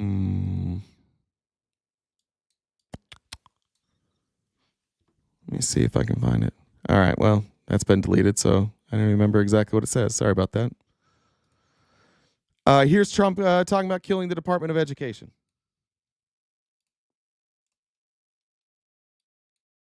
Can you imagine that? We will return power to parents. Of course you want to return the power, especially when it comes to schools. You will have your power back. I will close the Department of Education and move all education back to the states. Thank you, Charles. Where it belongs. We were going to do that. We were ready. And then we had the COVID. Can you imagine? First of all, just real quick, it's stupid because Department of Education, like the states already do this. They're lying. They want to get rid of the Department of Education so that people remain dumb. That's mostly it. And they want to give tax cuts to their billionaire friends. But the attacks on universities, the attacks on school, the attacks on critical race theory, DEI, Black history, the teachings of indigenous people being stripped from textbooks all over this country. They don't want a real education. They just want propaganda. That's what they're looking for. Mussolini and Hitler, they both went in once they took over the government. They just started firing public employees that had anti-fascist views. Wokeism would be anti-fascist views. Saying that Jewish people are equal would be anti-fascist views. Saying that the communists or socialists deserve rights would be anti-fascist views. In Trump world, in today's world, the anti-fascist views are about woke DEI. And we got to get rid of this wokeness and this DEI, specifically in the military. Are you going to fire those generals? The woke generals at the top? By the way, this is Pete Hegseth as a Fox News host. This is actually weird to look back now. Like, they're looking at each other. It seems like they already knew at this point what their plan was. But here's Trump's answer. You've been talking Yes, I would get rid of him, yeah. But see, now I know him. I didn't know him before. I came in. What do I know? I was a New York real estate person. But no, I'd fire him. I would fire them. You can't have woke military. Are you going to fire? Okay. Again, now the woke military is really about like destroying our history and destroying the idea that like there are historical imbalances in this country and that there are still people who are racist and there are still people who will hire based on race. Ironically, it's undoing a meritocracy just because you're racist. Who else did Mussolini and Hitler get rid of? Anybody that would hold them accountable. Anybody in the federal government whose role it was to report on what the government was doing. Here's this is what shit, I always forget his name. Mr. Cesar questioning what was his name? Why didn't I have his name? Hedler Godet.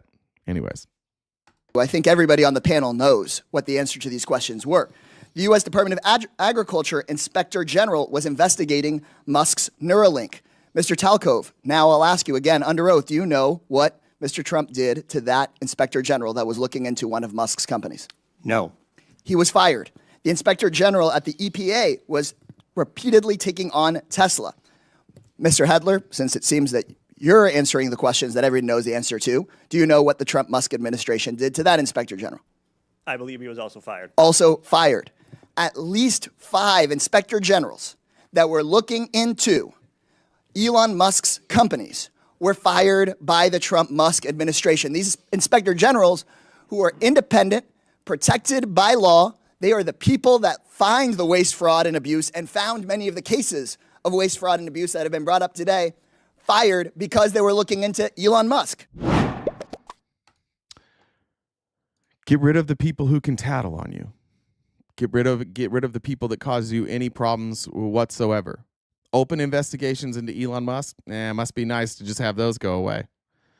Jen, I think it's your time. And then, hey. By the way, I'm not seeing any. If you guys are on YouTube and you're chatting, I'm not seeing any YouTube chats. I do not know why. Huh? What'd you say? Sorry, when I bounce between, like I have to listen to the thing, so I have to pause, to mute one, and then come in the other, so I don't hear feedback. Sorry. Anyway, yeah. So we've got the gift code, the top left-hand corner. Where are we? I'm doing the math right now. Yeah. Okay, Thanks. so he'll be updating that number in the top left-hand corner. This is our job. We need to hit this each day so we can keep our lights on. So once that number's updated, we could, if you guys could help us out. Venmo's down, so if we do Cash App, PayPal, and Super Chats, that helps us get to our gold number. If you haven't already subscribed to us on Twitch, you can use your Amazon Prime sub to do so. It won't cost anything. You can use Basis money. On YouTube, we've got 4 different memberships you can use. If you'd like to, your Discord. I don't know if I've told you. I have this dog. I have this stupid big ass dog, and whenever I'm on the phone, he wants to talk, and then he comes underneath my desk and is scratching himself. So he's underneath my desk trying to scratch his back, and that's why I'm trying. He's a horse. He's huge. Anyway, sorry.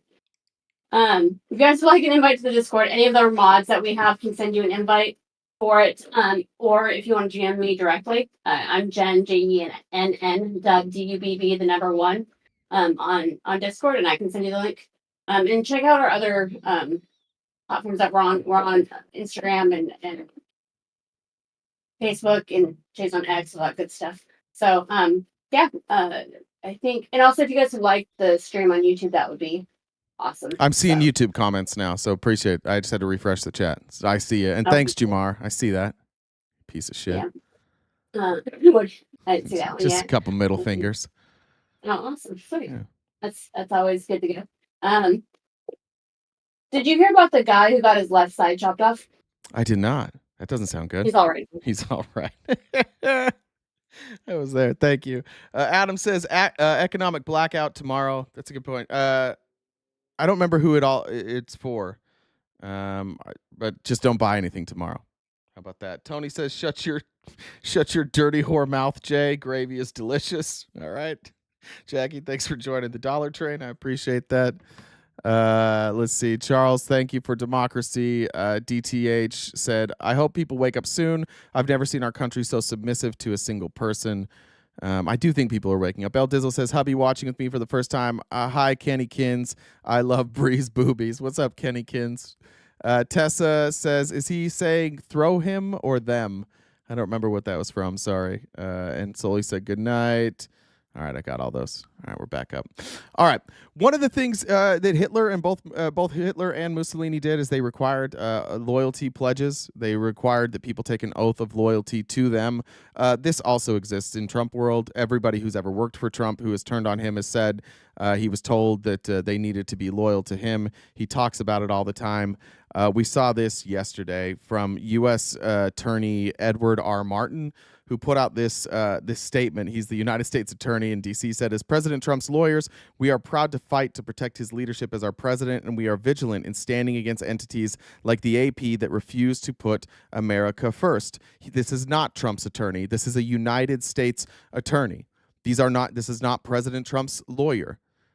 They have taken a loyalty pledge. They all have. Everybody in the room with Donald Trump has sworn a loyalty pledge. When you say, like, why do you have so many people with checkered backgrounds in Trump's cabinet? It's because people with checkered backgrounds are easily controlled. They will take the opportunity that you give them. If you say, hey, we'll overlook all this shit, but you've got to be loyal to me. It's how Mussolini and Hitler rose to power. And ultimately what undid them, because this type of power takes extreme loyalty, and just a few cracks and a little bit of information getting out to the right people can end it. And that's what happens every time. And it will happen to this version too. It will happen to this fascist movement. It just depends on when. When will it happen? Hegseth follows Hitler's plan. Hitler went into the government in 1938, and he just started firing anybody who believed in racial doctrines. And by racial doctrines, of course, he means that the German people were not the great Aryan race that were superior to everybody else. Pete Hegseth has a very similar and, frankly, honestly, a little bit more alarming take on this than I thought even Hitler did. There's a chance to course correct it, but it would take a new Trump administration going after it really hard. How would they correct it? Well, first of all, you got to fire, you got to fire the chairman of the Joint Chiefs, and you got to fire this. I mean, obviously, you're going to bring in a new Secretary of Defense, but any general that was involved, general, admiral, whatever, that was involved in any of the DEI woke shit, has got to go. Either you're in for war fighting, and that's it. And that's the only litmus test we care about. You got to get DEI and CRT out of military academies, so you're not training young officers to be baptized in this type of thinking. And then, whatever the standards, whatever the combat standards were, say, in, 1995, let's just make those the standards. And as far I think that's the last, when was Don't Ask, Don't Tell? Is that what it was? When was that?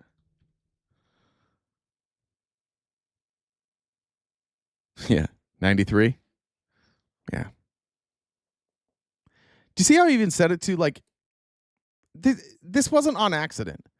This was a nod to his white nationalist buddies. This was a nod to the anti-LGBTQ friends in his life.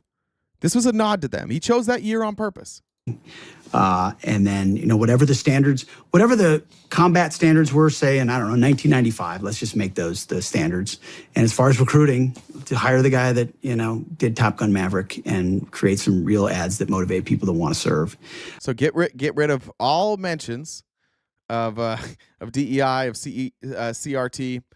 You no longer can be openly gay or bisexual in the military. And then we got to run propaganda ads. I dare somebody to tell me how that's different. I dare any of you to tell me how that's different than what Mussolini and Hitler did. It's exactly the fucking same. Exactly the same. And they know what they need to do. That's what's ironic about this. You don't have to advertise if you've got good ideas. You don't have to hide your ideas if you've got good ideas. And that's why they will fail. That's why eventually these people will fail, because most people aren't comfortable being this openly racist. Even this level, which is like some like tomfoolery bullshit, like, oh, we're not really racist. Yeah, 95? What? Oh, I just picked a generic year of 1995. Oh, you mean all those generals I just mentioned happened to be a member of a marginalized community? I don't know. The guy that did we gonna do Top Gun. Make it cool to be white nationalists in the military again. The reason that he and his friends think that, like, I talk to people all the time and they won't join the military. They don't like what the military's become with all this DEI woke bullshit. Yeah, what they mean is there's people that are marginalized in the military, and you can't anymore just be like a white supremacist openly. You have to hide being a white supremacist, which they're not doing anymore. And there's lots of other ways in which you could identify who gets promoted and what, but there's an ethos change. I mean, there's a reason people don't want to serve, because they don't trust that their senior leaders are going to have their best interest in mind in combat. I know there were mistakes made on our tours all over the place, but I at least, for the most part, but at least the guys that were leading me and making mistakes were white. I didn't have to question it because they were white. I would have had to question those mistakes. I would have had to say that those mistakes were because they were black or because my leader was a lesbian. See, but when it's just a white dude, when it's a straight white dude, I don't have to question that. You know, straight white dudes can make mistakes, but if you make a mistake and you're not a straight white dude and not a white nationalist, now I've got to question it. It's not my fault. You know, but at least when I was in the military, though, I didn't have to question that. Part had a sense that my senior leaders were committed to the completion of the mission for the right reasons. And maybe there were strategic differences and all that other stuff, and it wasn't always perfect, but that trust is broken, and you have to reestablish that trust by putting in no-nonsense warfare. By getting rid of everybody who you don't like and everybody that you would like to marginalize. That's how you do it.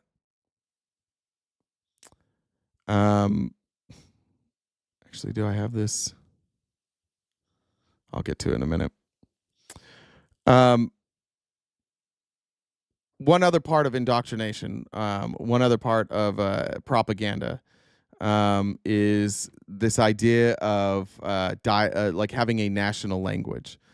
Both Mussolini and Hitler campaigned hard to make the nation have obviously Italian in Italy and German in Germany. You rarely see a push like that outside of fascist regimes. Here's Marjorie Taylor Greene, and I do need to say something. I don't think we should mock people's appearance that often, even if you happen to be a congresswoman who looks like you could star in a Geico commercial. But what the fuck is going on at Real America's Voice? I just want you to look at the two people on the side. One here and one here. I don't know if those are humans. You have in one split screen, you have both the most narrow set eyes I've ever seen and the most wide set eyes I've ever seen.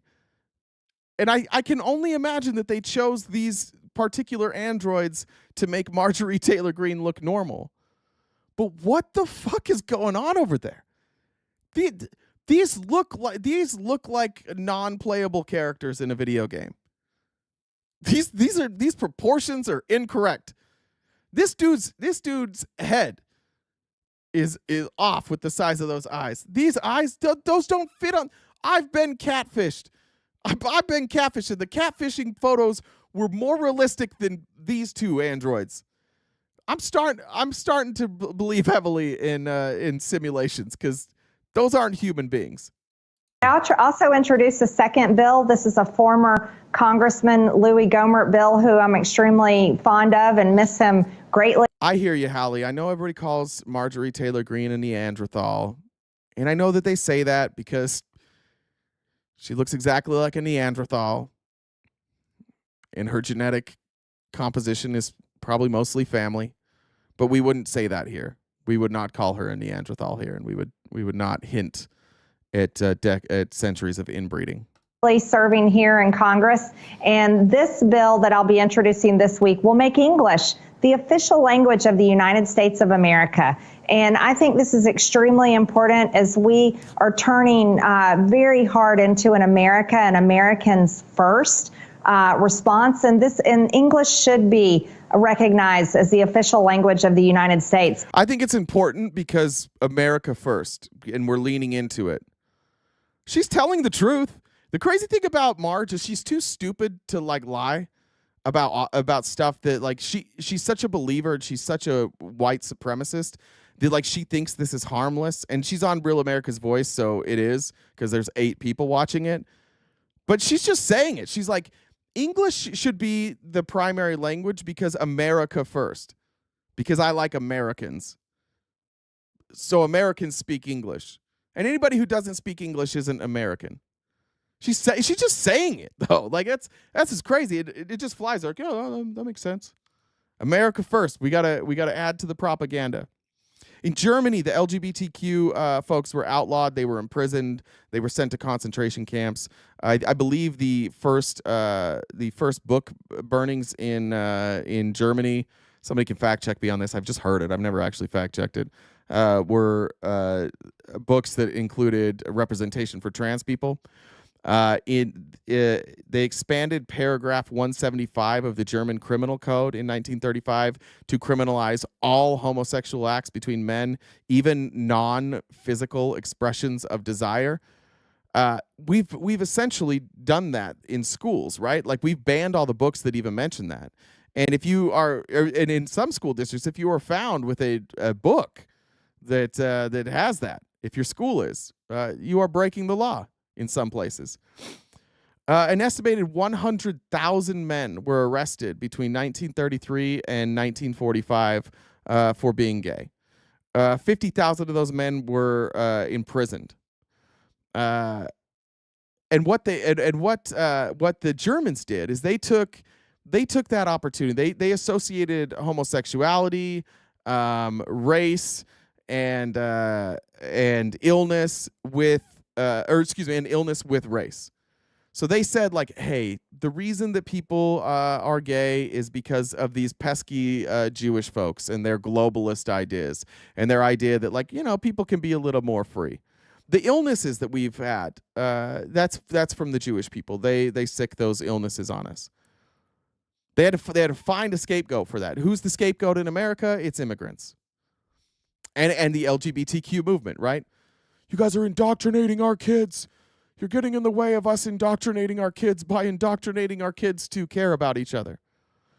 Unlike Germany, though, and this is why, again, I think that the Trump and the Trump handlers are bigger fans of Mussolini. In Italy, they didn't pass like specific laws criminalizing homosexuality. They just talked about it all the time. They did exactly what Hitler did rhetorically, but then they didn't necessarily pass the laws. Fascist ideology viewed homosexuality as incompatible. Tell me if you've heard this. Just tell me if this is everything you've heard from every conservative on TikTok. Homosexuality was viewed by the fascists, as the black shirts, as incompatible with the image of manhood.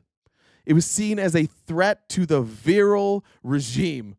Our dicks ain't working because of all the gays. That's my impression of somebody in Texas. Every conservative man in Texas. If there weren't so many gays, my dick would work. Collaboration with the Catholic Church. That's what the Italians did. They brought in the Catholic Church, who were taught homosexuality was a sin. So not only is it a sin, you get those people, you get the church folk in. Hey, we're looking out for you. Homosexuality is a sin. Oh, but what about you manly men who aren't like churchgoers? It's also not manly. And the reason that people are talking about aren't worshiping you for your virility is because gay people exist. They regulated gender norms. They said that we've got to maintain strict gender norms, and that if we do that in confluence with the church, then we will have a more productive society where we'll have children. The family structure will keep us together. Women are, in fact, Mussolini was famous for saying, "Men are soldiers and women are mothers of soldiers." That was the idea behind it. Ironically enough, Mussolini's granddaughter, Alessandra Mussolini, is a supporter of LGBTQ plus rights in Italy, and she openly advocates against her grandfather's policies. Mussolini actually introduced stuff like in schools, like actual propaganda in schools, to teach. Again, that men are warriors and women are the mothers of warriors, or women mothers of soldiers. And he put that into schools. Now, it sounds an awful lot like what's going on in Alabama, Mississippi, and Oklahoma. It sounds an awful lot like every time J.D. Vance talks about the nuclear family, and that in schools we need to teach the benefits of a nuclear family. Sounds an awful lot like that. The only difference is that, like, Mussolini did it through school, Hitler did it through radio. Trump is doing it on Manosphere podcast, because that's what we have now. Here is now this impact on the driving force behind the masculinity push by conservatives. White men in America are the beneficiaries of the greatest affirmative action program in world history. It's called world history.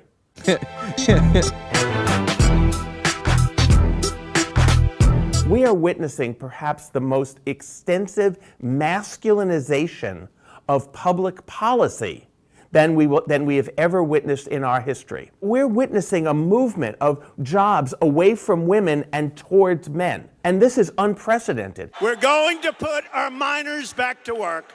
We're going to put our auto industry back to work. All of the roads that are being built, all of those miners going back to the coal mines, all of the infrastructure, who do you think is going to be doing that work? Whereas the cuts are going to come from the arts, the service sector, from teachers. The forgotten men and women of our country will be forgotten no longer. Yeah, the reason they were forgotten, though, is because nobody wants to work in a fucking coal mine. That's why they weren't forgotten. Nobody wants to do it anymore. That's why. These jobs, this like kind of connects with what Trump's talking about, like with these gold cards, which is a slap in the face to Americans, and all Americans should view it as such. It's absolutely Donald Trump saying, hey, rich people in other countries, don't worry. We have all these worker bees here for you. Bring your money over, and we got the worker bees for you. Fuck it. They'll work in coal mines. They'll work in shitty conditions. It's fine. Time and again, when I interviewed the men on the right, on the extreme right, they all talked about them being the forgotten American.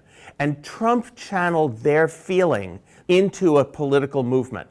What would you say to the American family that loses their jobs? Where did you get the idea it was your job? Because without confronting men's sense of entitlement, we will never understand why so many white men drift to the right. Because we feel these are our jobs. They're being taken from us. We will make America great again.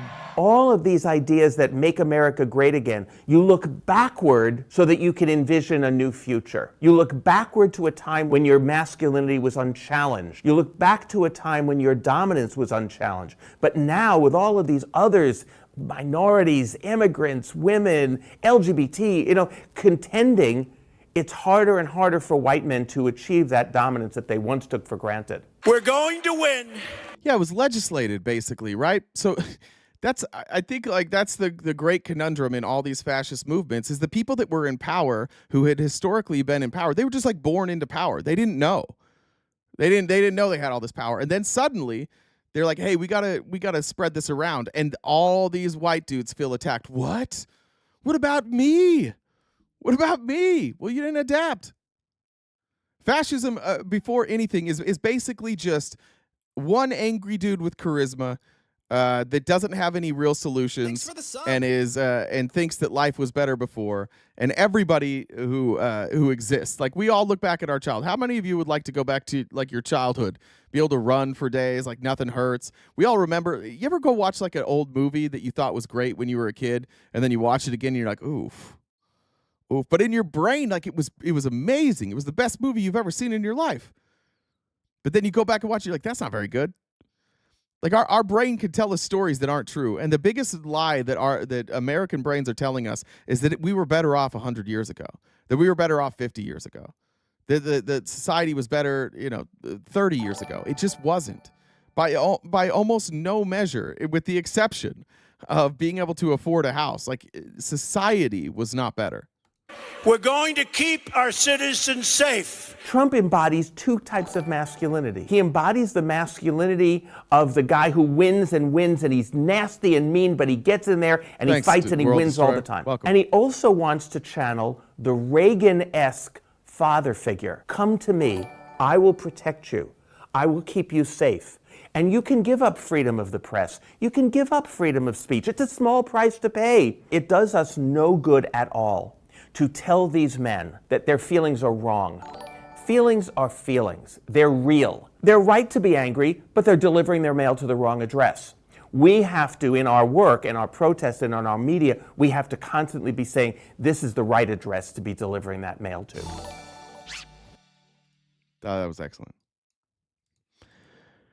Just so we can finish up this part about propaganda and blaming certain people. One thing I don't want to ignore is that a lot of what's happening today, and I'm going to cover it in a minute. I'm going to cover all the shit with Jeffrey Epstein. Every time one of these big stories breaks, important stories get left behind. And this is one of those important stories that honestly nobody's talking about. But this did happen today.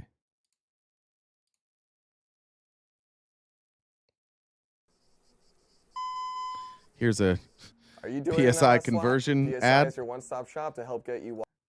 So in his first cabinet meeting, President Trump confirming Ukrainian President Zelensky will visit the White House tomorrow to finalize a mineral deal, while admitting Russian President Putin will have to make some concessions to end the war. Watch. President Zelensky's coming to hold sign on. the deal, and it's a great thing. It's a great deal for Ukraine too, because they get us over there. Back on their word. He doesn't like. This isn't the video.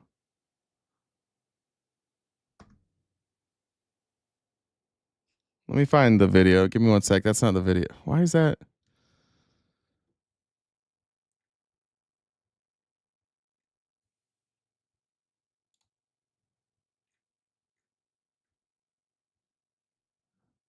Huh.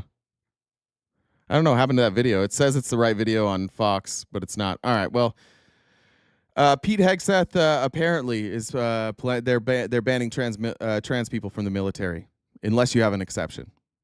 So as of today, we're being told that Pete Hegseth plans on banning transgender people from the military unless they have some sort of exception. And the ban is actually like I believe if again the video's gone. But it said if you had been diagnosed with gender dysphoria, you no longer could serve in the military. So I just want to point that out one more time. There are people willing to fight in the military. There are people who don't fight in the military, who do other things. And Pete Hegseth is telling us that in this country, unless you are a white man or you shut the fuck up, you don't get to be in the military. Those are your options. Be a white man and say whatever you want, or shut the fuck up. Oh, excuse me, a white, straight, cisgender man, or shut the fuck up. Yeah, look, they got sued in the first administration. I think they believe that they have the judges maybe this time to advance it. Last thing that all authoritarians do is they engage in corporatism and state control of the economy.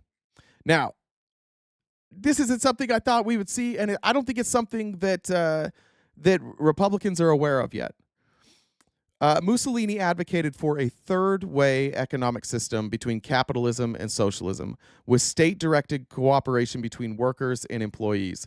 And we're seeing that with Trump now. Trump, Elon, they have the same idea. They have run their business like Trump sent for a couple decades now. His almost all of his deals have been licensing deals.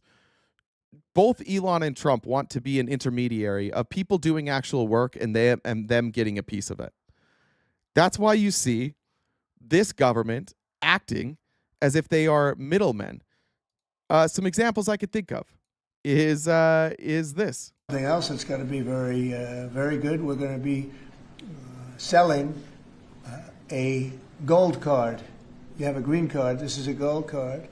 We're going to be putting a price on that card of about $5 million, and that's going to give you green card privileges plus. It's going to. My guess is plus means that you get you can run a business. Because if we're talking about somebody with just a green card who has to pay $5 million for that green card, and we're talking about investment, bringing investment into America, I don't know about that. They can already invest in American companies. They can already do that. So I'm going to guess that this green card plus comes with some extra strings. It's going to be a route to citizenship, and wealthy people will be coming into our country by buying this card. They'll be wealthy, and they'll be successful, and they'll be spending a lot. The plus is Donnie kisses your feet for 5 minutes. A lot of money and paying a lot of taxes and employing a lot of people, and we think it's going to be extremely successful.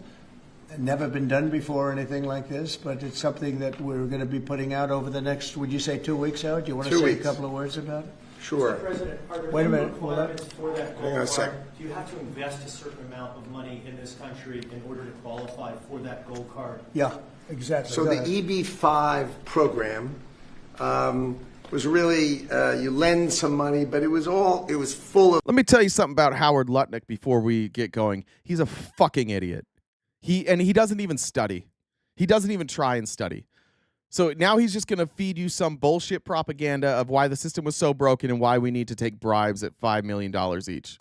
Of nonsense, make-believe, and fraud, and it was a way to get a green card that was low-priced. So the president said, rather than having this sort of ridiculous EB-5 program, we're going to end the EB-5 program. We're going to replace it with the Trump Gold Card, which is really a green card gold, so they'll be able to pay $5 million to the U.S. government. They'll have to go through vetting, of course. We're going to make sure they're wonderful, world-class, global. Notice how he didn't say anything about like what was a problem. So the EB-5, it stands for Employment-Based Fifth Preference. It was a program that just allows foreign investors to become lawful permanent residents of the United States. So this already exists. It just didn't have a bribe. You needed to invest $800,000, and that investment needed to create at least 10 full-time jobs for U.S. workers. Investors, their spouses, and unmarried children under 21 are eligible for a green card. It was created by Congress in 1990 to stimulate the U.S. economy through job creation. It sounds an awful lot to me like they're pulling off the investment and the requirement that it create 10 new jobs. What they're really doing is Trump is telling you that this can pay off our debt and that it's going to have massive appeal. What they're really doing is now they're making up like nonsense programs because they can't explain how they're going to pay for this tax cut.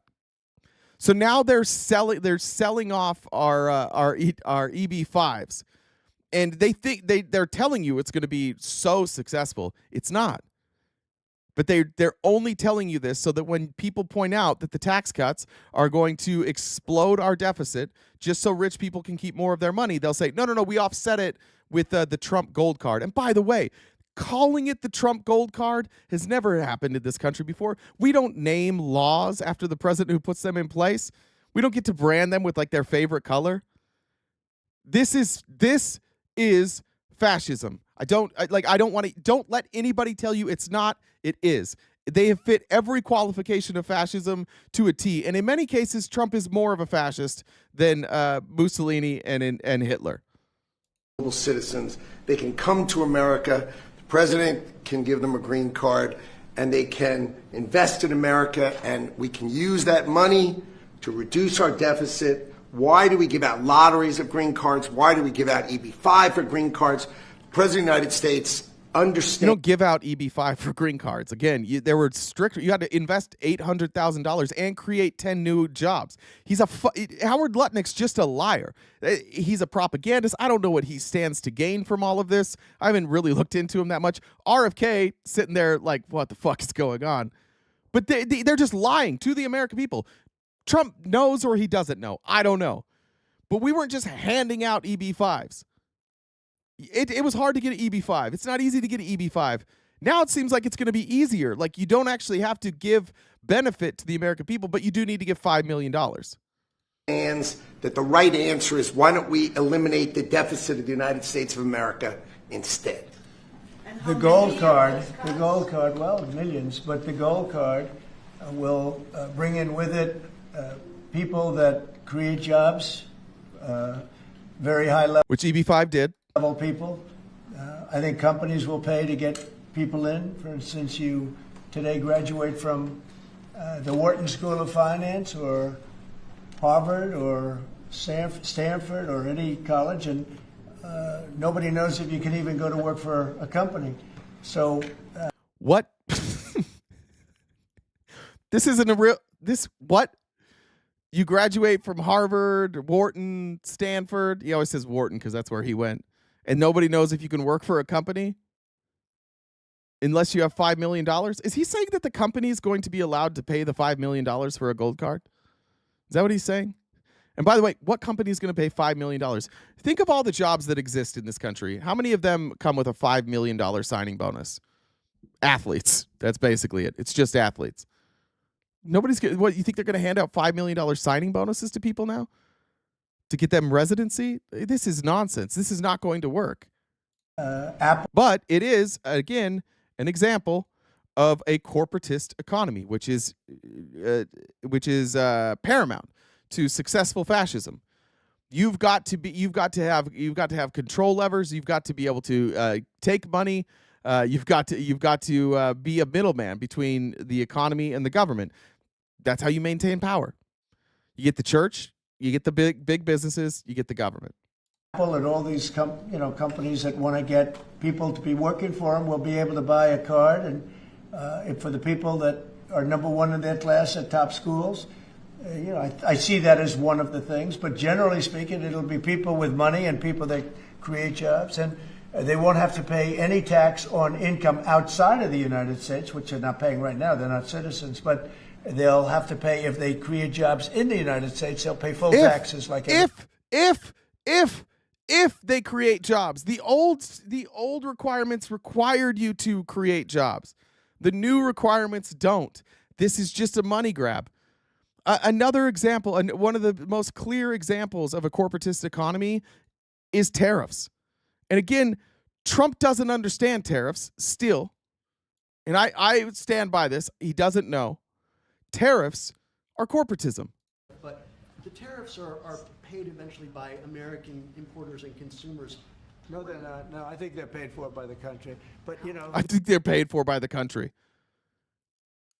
That's the president of the United States saying, hey, a reporter says, hey, the tariffs are paid by the business or the consumer. Trump, no. I think it's by the country. That's crazy that he gets to just lie like that, and Republicans don't ever hold him to account. But again, this is a way you cozy up to the churches, you cozy up to your rich donors, and you be like, hey, look, we're just going to tax the fuck out of the middle class. How are you going to get away with that? I'm going to tell them it's tariffs, and I'm going to tell them that the other country pays for it, and they're too dumb to know because we don't educate them on this shit. And so just nobody correct me. We're going to put this tax on the middle class, but we're going to tell them it's tariffs, and it's my people. They're dumb. Look, we can get into that.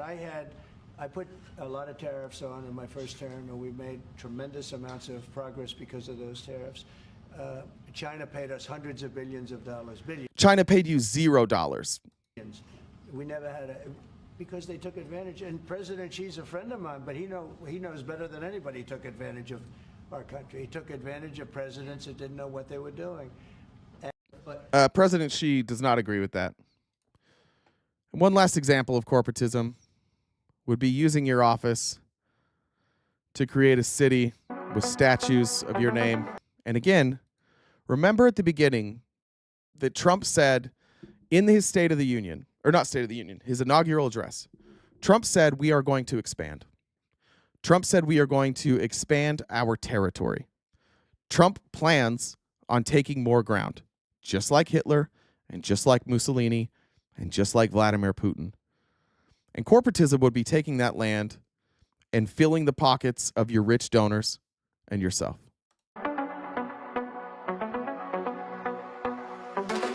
Donald is coming to set you free, bringing the light for all to see. No more tunnels, no more fear.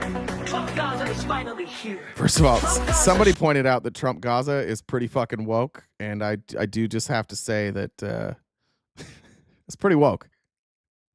It's very progressive. Trump Gaza is a very progressive place here. It's pretty woke. Trump Gaza is finally here. Trump Gaza shining bright. Golden future, a brand new life. Feast and dance, the deal is done. Trump Gaza, number one. Trump Gaza shining bright. Now notice, you got Teslas in here. We got Elon. And now Trump didn't make this. His team didn't make it, but he reposted it. Somebody knew what he liked. Trump Gaza, which they're legitimately going to try and do, is a payoff to his rich donors. It's a payoff to Elon. It's probably a payoff to Lutnick. It's a payoff to Netanyahu. It's a payoff to the Saudis. Everybody who has kept him afloat, it's a payoff. Golden future, a brand new life. Feast and dance, the deal is done. Trump Gaza, number one. Yeah. It just is fascism. The vision shared by Hitler and Mussolini, that the fascist state would be all-encompassing, subsuming individual interests to the common will of the people. Trump would say, "We the people. We all have the same needs. We're doing this for we the people." Fascism is militaristic. The only place we're not cutting money is in the military. It's imperialistic. Hitler went to Czechoslovakia. Mussolini went to Ethiopia. They try to expand their land. Trump's talking about, I'm going to guess Mexico first with private armies. He thinks Canada. He thinks Greenland. He thinks Panama. And last but not least, the indicator that ties this all together is a cult of personality. Mussolini, Hitler, Trump, they've all cultivated this image amongst their followers as strong, charismatic leaders, and that they alone can lead their country to greatness. The imagery, the statues, the praise, the prayers, in bringing the church in and having the priests pray over you, celebrate you, have days dedicated to you. That's part of the cult of personality. And as much as you want to say, as much as you might say, like, there's people with personalities, this doesn't happen outside of fascism. Hardly ever. Like, the closest I can think of is Obama. And Obama didn't do any of this stuff. The closest I can come, Trump, like, the belief in Trump, and I talked to my Republican friends again this morning, and they, like, the discussion we had was, they said, I don't think Trump's as powerful and I don't think there's as many of his supporters as you think. And my response to that is simply this. A lot of people don't know they're as strong of supporters as they are. And my friends gave me the example. They're like, hey, you know what? It's time to test the limits of the Constitution. Trump's trying something new. Let's see if it works. I'm ready for something new. Let's see if it works. And if you stop there and you just like, oh, Trump's doing something new. They said, look, we have checks and balances. We have strong checks and balances, and those are going to hold up. Really? The dirty little secret is that no government is stronger than its people's willingness to follow the law. And if the people as a whole decide they no longer care about the rule of law, there's not a goddamn thing that a legislature and a judicial branch can do. Not one fucking thing. And we're on that precipice. Trump is headed there. Trump's going straight fascist. Trump is going straight dictator. He's already doing it. There's no question about it. It wasn't a day one thing. He's just going for it. There will be he's openly talking about invading other countries. He's openly talking about taking land from other countries. He's abandoning all of our allies. He's just doing it. It like I said here, it's a coup. It just is. It just fucking is. And we just have to be okay. We have to not okay with it. We have to be honest about it. It's here. It's a coup. It's happening. And we can't keep trying to like baby it or dance around it. It just is here.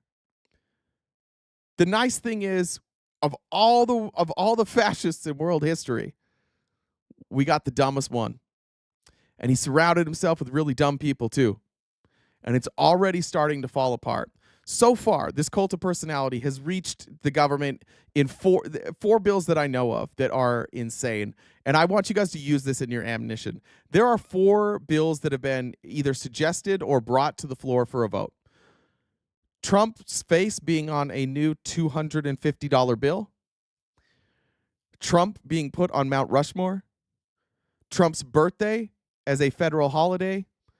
And of course, we covered earlier, changing the Constitution to allow a 3rd Trump term. No conversation about Trump should ever not include the imagery and the idolatry and the worship of Donald Trump. None. People should feel weird about him. One of the most empowering things that I found with myself once I left my cult, and I don't know, like anybody else who has left a cult or a high demand religion, you may resonate with this. But for those of you who don't, let me explain what it was like. I remember the first time that I ever spoke about what happens in Mormon temples. And I was terrified. I was just telling a friend. And I was terrified because it had been beaten into me, not physically beaten, but like just pounded into my head that God was real, Jesus was real, and the promises that I made in the Mormon temple, the handshakes, the secret handshakes I did, the blood oath that I took, that that was all very real, and that I was committing one of the greatest sins you could possibly commit in telling somebody about what happens in a Mormon temple. And I remember after, nothing bad happened for like a while, but like for like a month, probably like a month, I was like, oh, something bad's gonna happen. And I waited and I waited, and then nothing bad ever happened. I was like, oh, it was empowering to say the weird thing. Now I say it. Now I just tell people this is weird. I think for a lot of people, like, it's going to come to that. They're going to have to be presented with uncomfortable information all the time that, like, this is fucking weird. It's weird. Please explain this weird thing to me. Instead of presenting it to people like, oh, you support this, just start asking questions. Hey, what's up with that golden statue? Why do you think Trump put up that video about Trump Gaza? Whoa, what you gotta? No, I just want to know, like, what's your opinion? Just start asking people their opinions. You don't even have to be combative. Go ask your dad or your mom, your MAGA dad or MAGA mom. Go ask them about that video. Go ask them about banning transgender people from the military. Go ask them about firing people because they simply were hired with diversity in mind, or inclusion in mind, or equity in mind. Don't let them forget about the A in there, accessibility, DEIA. Don't let them forget about that either. Ask them why they think it's a good thing that we're cutting accessibility from jobs for people who either physically are physically unable to do their job and needs help in order to physically be able to do their job. Ask them about that. We just have to keep confronting people with it because I actually think it's working. Let me give you some examples of what we're talking about. What was this one? All right. First one. The FAA. Apparent from a whistleblower inside the FAA, or somebody who's speaking on the condition of anonymity, says the FAA is close to canceling a $2.4 billion contract with Verizon and handing it over to Starlink. Here's what happened. Elon Musk fired FAA employees. Then he got inside the books, and he was able to view Verizon's contract. He got to look at the communication system that was being built by Verizon. He got to see the details of their entire plan. Then he cancels the Verizon contract and gets it for himself. That's an oligarchy. It's part of fascism. It's part of the takeover. Trump is doing the bidding for his oligarch friends. And he's doing stuff for his Christian nationalist friends too. Got Bindergate today. This is the one that is raising hell for Republicans all across the country. This is a picture this morning at the White House. You have DC Drano. This is Liz Wheeler. Back here you have Scott Pressler. Here you have Chad Prather. Kaya Rychek. Is that how you say it? Haya Rychek. And not in this picture is Jessica Reed Krause, aka House and Habit.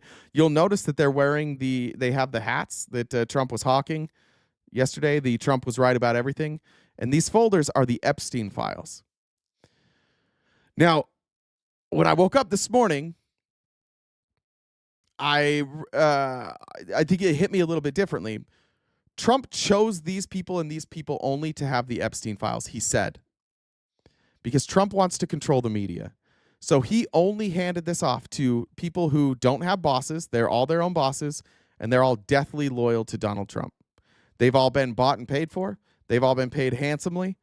Trump has flown them around, treated them like kings and queens. And then he gives them this, the Epstein files, phase 1. So I was like, Jesus, am I really going to trust these people? Or is anybody going to trust their reporting? What was shocking to me is get out of here. Did they delete it? Let me see if I can find it.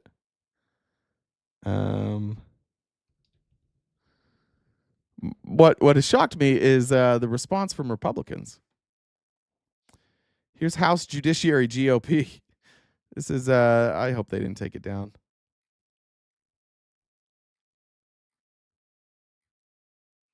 Let's see. I think they might have taken it down. Let's see if somebody got a screenshot of it. Someone's got to have it. Is this the video? Here it is. This is the video House GOP put up here. Or excuse me, the post. They put up breaking. Epstein files released.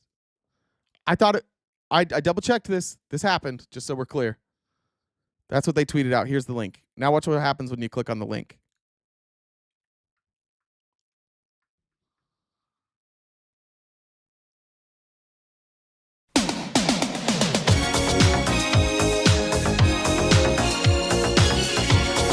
House GOP didn't like it. The Jim Jordan caucus was like, what the fuck? We were promised. Oh, here it is. And then they rickrolled. All right. It's coming off pretty scripted to me.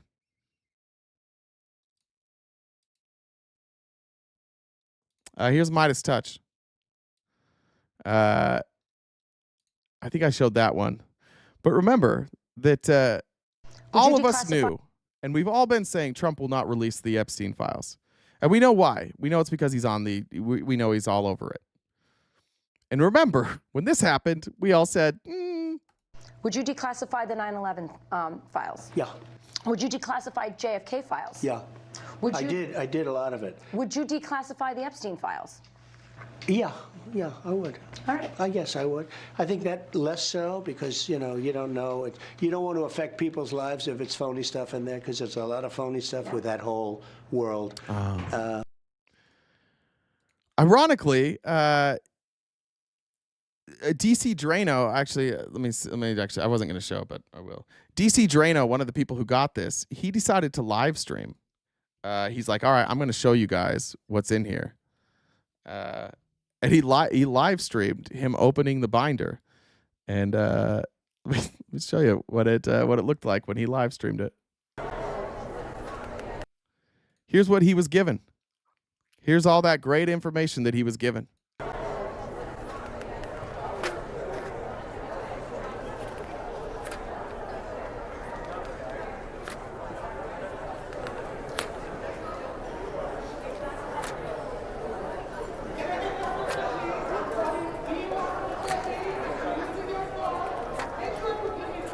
Again, for those just joining, I'm at the airport. This is literally my first live stream. Please bear with me. I've been in transit. We've had an extremely busy day meeting with all the people we love in Trump's cabinet. But I, like you, want to know as much about this information as possible. Sorry if I skip any pages. My fingers are a little dry. Trying to get all this out before my flight takes off. Yeah, get what out? God bless Trump. God bless America. God bless his administration. Attorney General Pam Bondi. And God bless you, you fucking idiot. What are you? This is so amazing. Look at all this great stuff. Literally, every fucking page. Every page has nothing on it. In fact, it's more redacted. The binders that they got are more redacted than the public information we already have. And Kash Patel and others for having the courage to release this information. Yeah, thanks for the courage, I don't know Kash. what of this is new, but I know that there's a lot more evidence that is being secretly held in the Southern District of New York in either the FBI, DOJ, or some combination in their offices. Yeah. So there's nothing. Not one goddamn thing that you can even read. In fact, is it do I have it down here? I don't think I have it. They're all just being told that that there's more information, and the reason that they can't have it is twofold. One, somebody at the FBI has been deleting it, and two, it's the Southern District of New York that is withholding this information.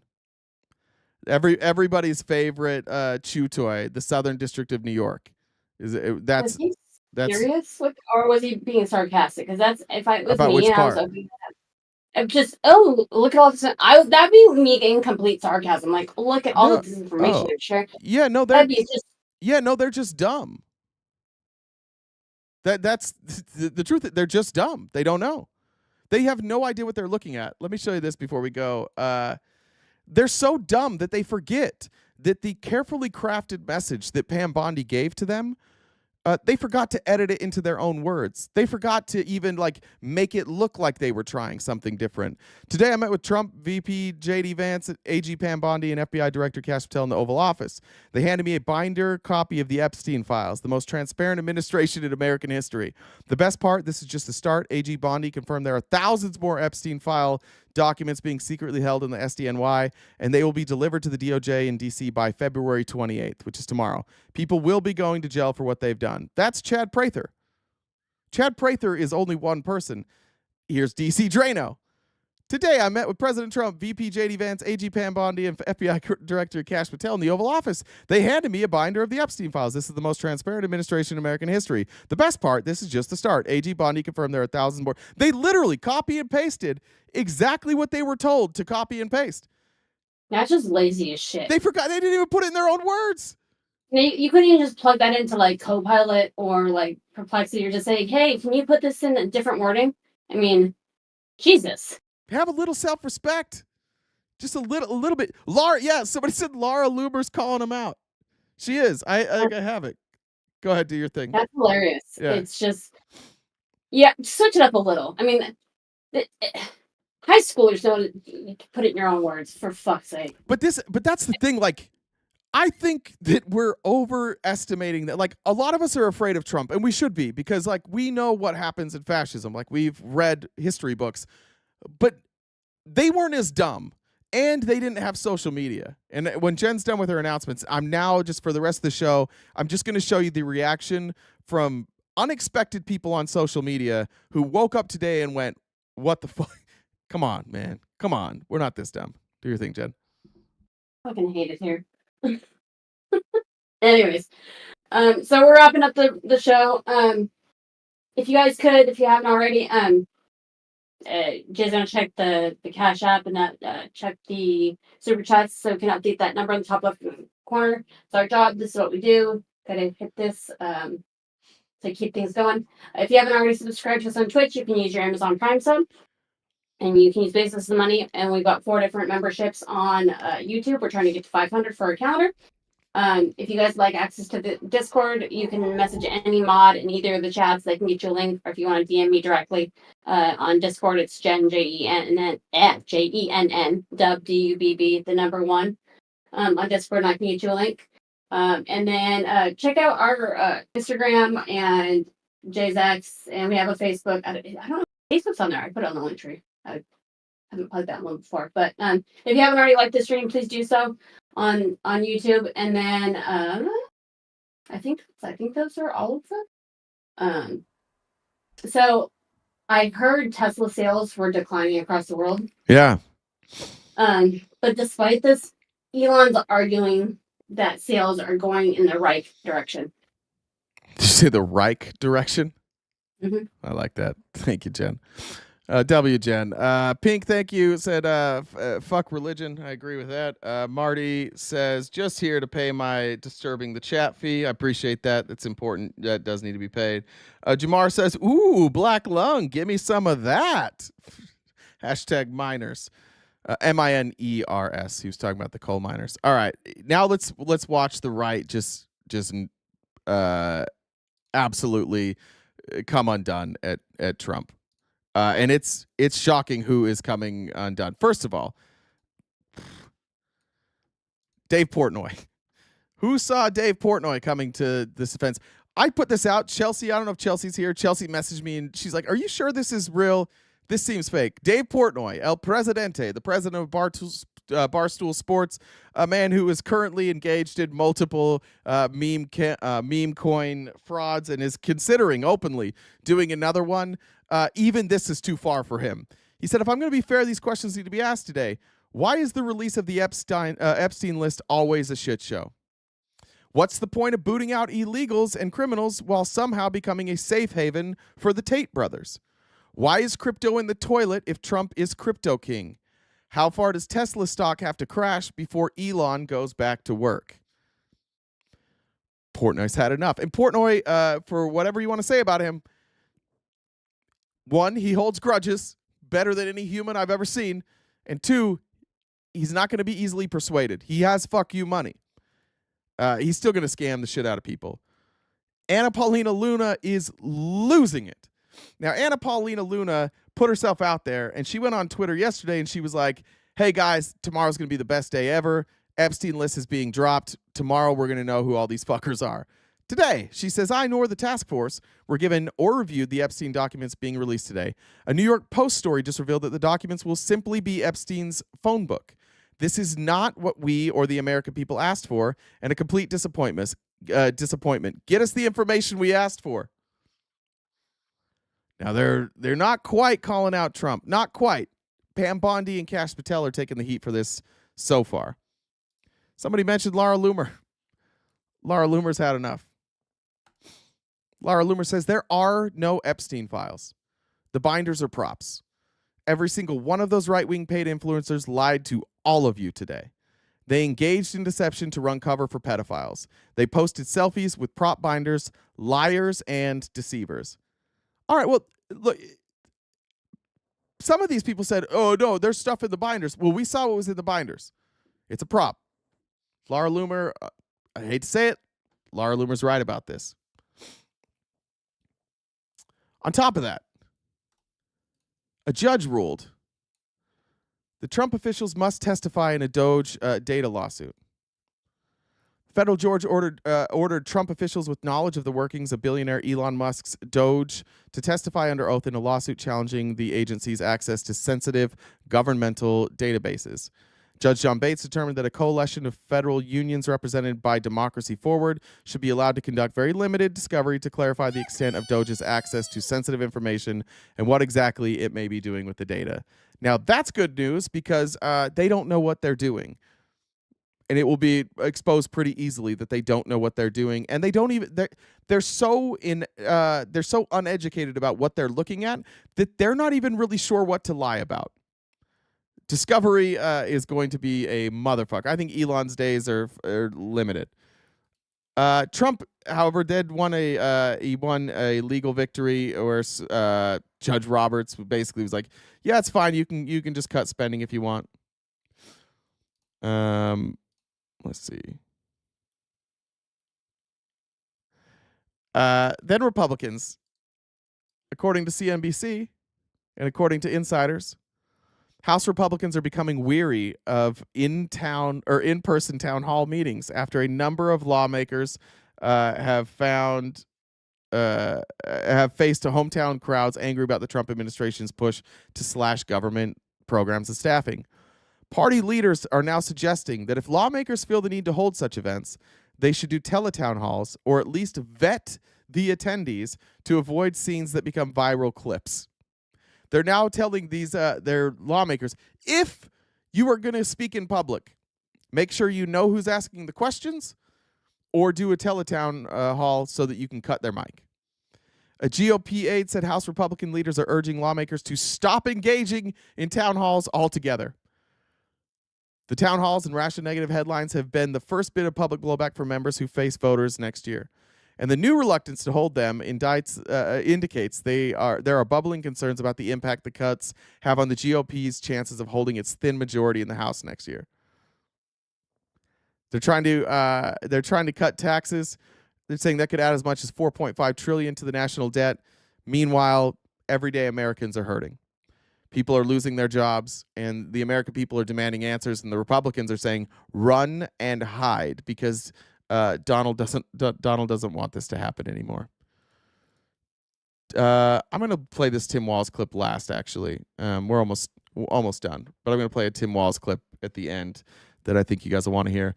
And now I'm just going to be personal because I can't fucking stand House and Habit. I cannot stand her. I think she is a sellout. I think she's too bright to be this corrupt. House and Habit was one of the people. Her name's Jessica Reed Krause. She's a gossip blogger who got her real start covering the Johnny Depp Amber Heard trial. And then she was adopted by RFK and Trump, and she's been paid probably hundreds of thousands, if not millions of dollars to follow them around and run good press for them. She'll even tell you, like, if you watch her post, she literally says, God, I'm so tired of these Republicans fucking up the messaging. I'm supposed to make it more palatable, and they keep fucking it up. She said, 4 years ago, I spent 6 grueling weeks waking up early every day to attend the Ghislaine Maxwell trial. Today, at a briefing room in the White House, I was handed a binder with the first release of the Epstein files by Pam Bondi herself. Only 15 binders were printed, given to 15 independent journalists now included in a growing press pool, where influencers like myself will be granted equal access to the president and the White House. That's not equal. It's additional. It's more access. Proof that a powerful shift is happening. Trump walked in and told us we are the most trusted media now, and that he counts our efforts as the reason he won. You are the most trusted. You, my most loyal foot soldiers who don't say bad things about me ever, who follow my every move and support my every move. You're the trusted media now. Didn't even occur to her. Like, I got paid by these people and now I'm the trusted media. Under his term, independent journalism will be briefed the same as legacy outlets are. Our inclusion has officially broken their monopoly over White House access. This is what blew my mind. The era of controlled narratives is over. The truth belongs to the people. Are you fucking kidding me? This is controlled narratives. That's when I got mad. This is what set me off this morning. When I saw this sentence, the era of controlled narratives by a paid propagandist who doesn't know what she's looking at, being handed documents that nobody else gets from a president who wants the narrative controlled, who then says, here's how you should go out and explain this on social media, and they all ran out and did it. Thank you, Donald Trump, for recognizing our hard work and taking us in. And then she shows the Epstein files, which, by the way, says the most transparent administration in history, which is fucking insane for a completely redacted file of documents.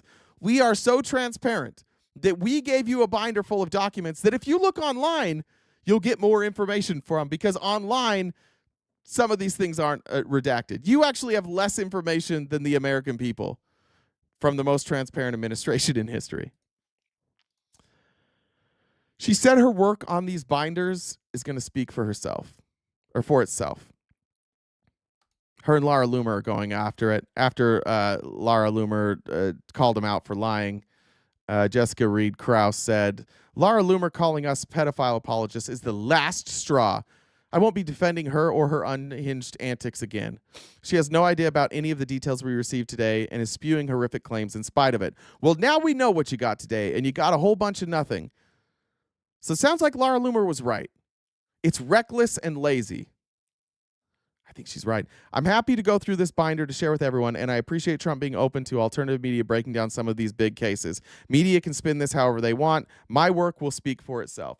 Well, surprise, surprise, Jessica Reed Krause's work, which will speak for itself on these redacted files, I don't know, Lord knows what she's going to come up with, it's going to be behind a paywall. She has used her Substack, and it's behind a paywall, and you don't get to see the redacted documents unless you pay her money. So now our documents are going through independent journalists like Jessica Reed Krause, and we have to pay her to see our own documents. That's why I'm sick of Jessica Reed Krause. She acts like she has principles. She's sold out completely. Now she wants to put our documents that NARA should be protecting behind a paywall. She also seems to really defend Ghislaine Maxwell.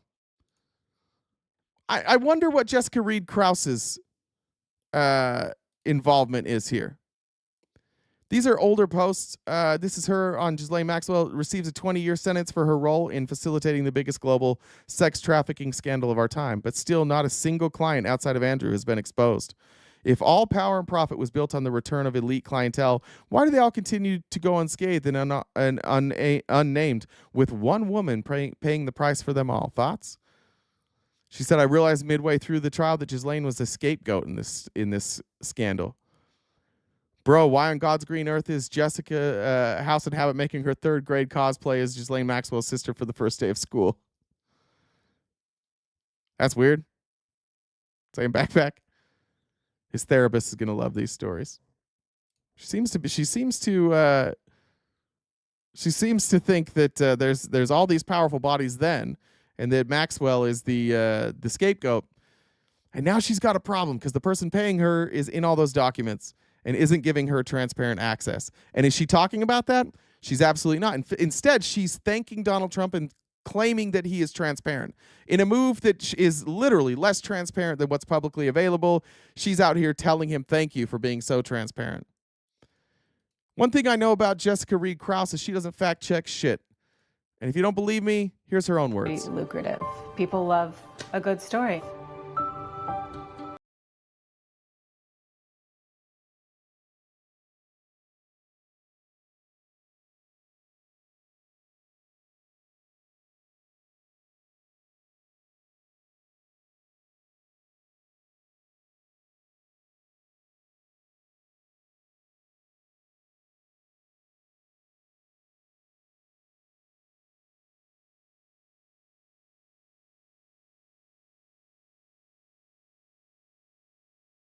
Journalists. Oh, now this is what I want you to pay attention. I don't play by the same framework as a journalist. Again, this is the person who's claiming that she is a journalist, an independent journalist, and that she should be trusted. Now let's hear her explain her philosophy. A traditional journalist is, very cautious in how the story's framed and super detail-oriented and obsessively fact-checking, which I don't always focus on. And it's really very simple. It's really just about gossip. The trial is very... Yep. It's all a fucking game to her, and it's all a fucking game to Trump. Somebody said, how much do you think they paid people like Drano to hawk these redacted binders? Probably nothing. Look, the truth is that DC Drano and all of these right-wing content creators, they are propped up by millions and millions of bot accounts. They are able to basically launder their payments through engagement numbers. It's how somebody like older millennial had 1 million followers, and then his account went down, and without doing anything, he gets like 100,000. It's because there's aggregators and there's millions of bot accounts, and they don't really have to pay, right? If you go YouTube, if you're doing YouTube views or TikTok views, if you have bot accounts that are doing views, and TikTok and YouTube don't figure that out, you're just going to get revenue. You're just going to get ad revenue. So that's how they get paid. And I'm sure they've had some other stuff slip to them in other ways. But here's what else we know about Jessica Reed Krause is that she is very willing to turn on all of her friends, family, everybody but Donald Trump. This is her turning on Elon Musk last week. When Ashley, I forget her name. Ashley, shit, I forgot her name. The one that has Elon's baby. She said, the way the internet's acting like Elon is the victim here is hilarious. He's the richest man on the planet, supposedly one of the smartest 53-year-olds with 13 kids from 4 different women, and yet they're claiming a 26-year-old conservative influencer baby-trapped him. You can hate Ashley all you want, but pretending Elon is some helpless victim is downright absurd. And I don't care what the right thinks about me criticizing him. People seem to forget he's injecting satellites all over the world and working to merge man with machinery, things that go completely against the Christian values conservatives claim to stand for. But because Trump likes him and he runs Doge, we're not supposed to question him. Actually, pretty astute. I agree with her there. That's not bad. I appreciate that. Like, sometimes she can be objective. She said, people forget how I got here. How one day I woke up and realized I didn't agree with where my party was headed, and so I said so. Now, this is revisionist history. You weren't a lefty. You had leftist views, but nobody gave a fuck about your views. You were a gossip journalist, and then you turned into an anti-vaxxer, and a bunch of lefties were like, dude, ew. And then she's like, they used to love me, and now they don't. Yeah, they loved you when you were doing gossip journalism, and then they heard your views, and they're like, oh, you suck. Her saying like she calls it like she sees it. The reason she went alt-right is because she's anti-vax. I don't care how much you're worth. I don't want to be subjected to your baby mama drama on a national stage. But you're cool just peddling lies for Donald Trump. She let a convicted killer lie about Trump right to her face. This is audio from a guy. What's his name? Let me get his name. His name is Nicholas Tartaglione. Now, Nicholas Tartaglione claims he was in a cell with Jeffrey Epstein. I've found no evidence that was true. And he tells this story about Jeffrey Epstein. I don't even know it. admitting that the government would have like dropped his charges if he had dirt on Trump. But listen to what he says. I don't believe this guy for 1 minute because what he says is a lie. And here's Jessica Reed Krause, who just let him do it because she doesn't fact check things. What was your first impression of Epstein when he landed in your jail cell? Did you know who he was? Were you aware of his? I didn't know very much. I mean, I knew he was a wealthy man because you heard the guards, talking about it. When they put him in my cell, they said, you're going to get company. And I said, why? And said, well, we know you're the only guy that won't shake him down or beat the hell out of him. That's weird. This guy who they know won't shake down or beat up a convicted sex predator, like child sex predator, is a former cop who murdered 4 people and over money. So that part of the story, I would have, if I'm Jessica Reed Krause, I'm like, I've got a question about that. Now, are you cool? Are you cool with P3DOs or what? Like, it doesn't bother you that he abused children? Why did they say like you're the one that won't do anything? You've already murdered 4 people, and you won't beat up a child sex offender? That was the first time Jessica Reed Krause, as a journalist, as an independent journalist, should have said, "Can you explain that to me a little bit more? Why wouldn't they think that you, a convicted murderer of 4 people, would beat up Jeffrey Epstein?" And I thought that was funny because I'm charged with quadruple homicide. They're putting the nation's highest profile case in with me because they knew I wouldn't hurt him. Why not? Why wouldn't you hurt him? He was terrified when he first came in the cell. They closed the door behind him and his back was against the wall. And he said, they told me you're a good guy. You won't hurt me. I said, yeah, I'm not gonna hurt you. If that part's true, and I'm sure some of these guards did, like they see one of their own police officers, they're like, he's a good guy. I mean, he murdered 4 people, but he's a good guy. Shit happens. And then he came over, he stuck his hand out, he said, I'm Jeff. I said, I'm Nick. He said, what are you in here for, Nick? I said, quadruple homicide. He then went back against the wall and started yelling for the guards. I told him, I said, look. This call is from a federal prison. I said, look, Jeff, I didn't kill anybody. Believe it or not, you want to leave, leave. So I said, but you're fine. I'm not going to touch you. Jury says you killed 4 people. That in the weeks, following that, he knew I wasn't going to hurt him. He actually tried paying me. I was supposed to return to population soon. He offered to pay me to stay in that cell with him, and I told him I couldn't do that. I hadn't started. How's that work? You can't just pay somebody to stay in your cell. You're not in charge. See, none of this makes sense. But Jessica Reed Krause is not a real journalist. She just lets that go. Wait, what do you mean? What do you mean he offered to pay you to stay there? Was he in control of the prison? Preparing for my trial. And then the one day he left in the morning, and the guard's like 5 in the morning. The guard's banging on my cell door. And he says, Epstein court. Epstein court. And Epstein says, I don't have court today. And I laughed. I explained to Epstein. I said, Epstein, guards are saying court so the other inmates don't know you're actually going to talk with prosecutors. So he got up, he got dressed, he left. He was gone all day. He came back later that night.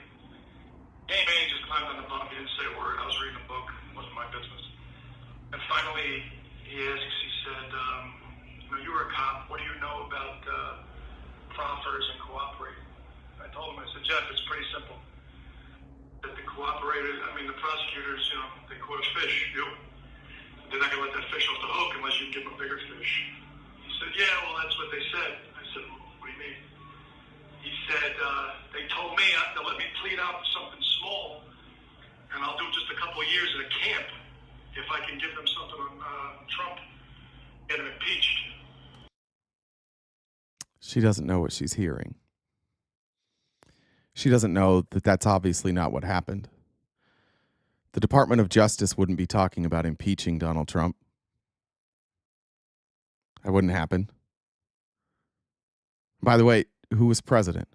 So you're telling me at this time Donald Trump's DOJ or FBI or prosecutors, his very own, are in there saying, give us information so we can get him impeached? I don't think so. I don't think that's how that works. And I said, well, do you know Trump?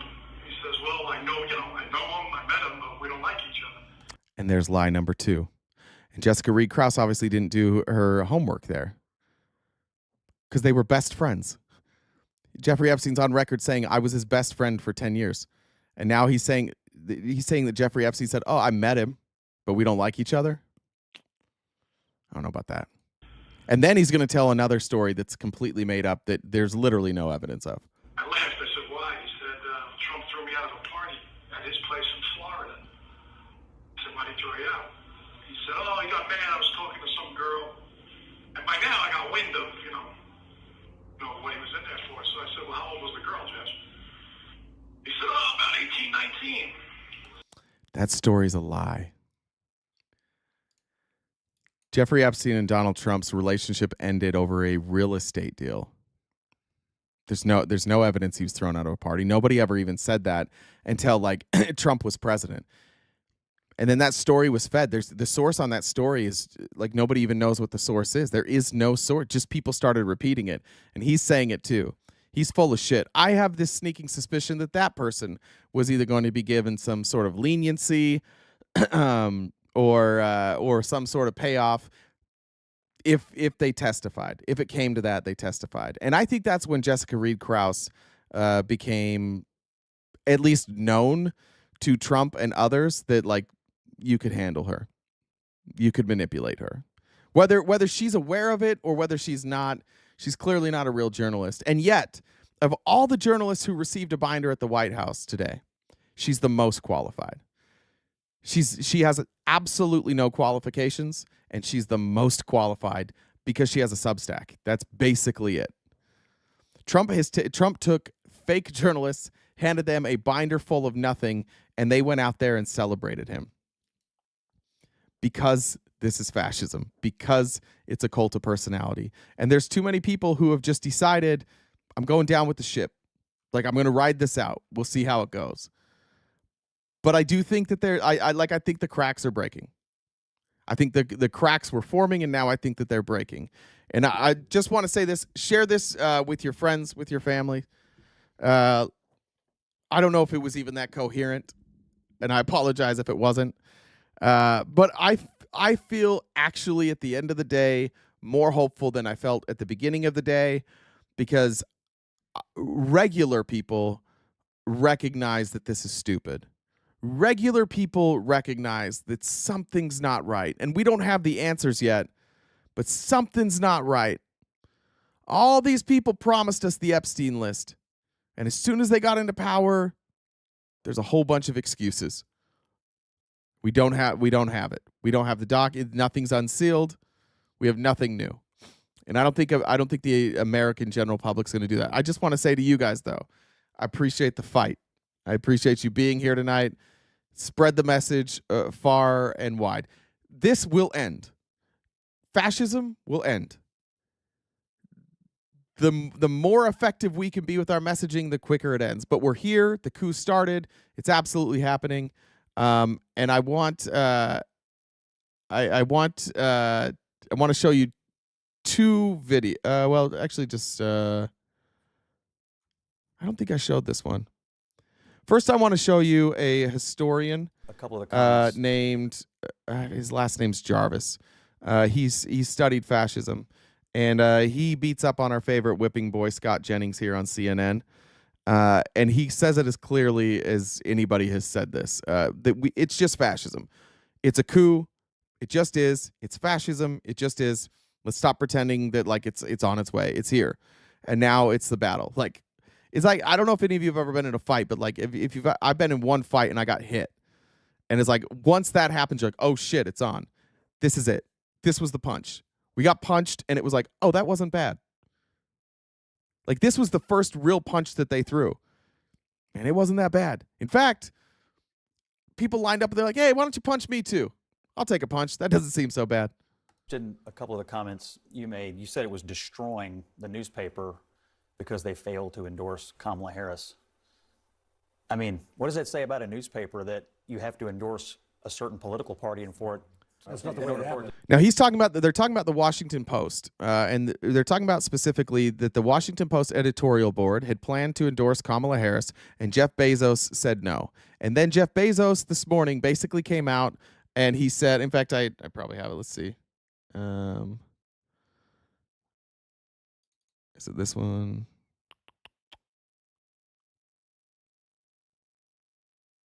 Where is it?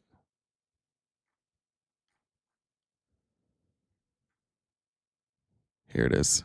So Jeff Bezos on Twitter put this out today.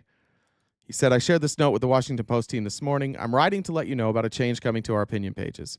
We are going to be writing every day in support and defense of two pillars, personal liberties and free markets. We'll cover other topics too, of course, but viewpoints opposing these pillars will be left to be published by others. In other words, if you do not talk about what I want you to talk about, which is free market and personal liberties, which are bullshit, by the way, then you have to go somewhere else. Now, Jeff Bezos right now is part of a coup, and part of the coup is to get rid of the middlemen currently in the way of him taking over the pharmaceutical industry. They're called program pharmacy benefit managers, PBM.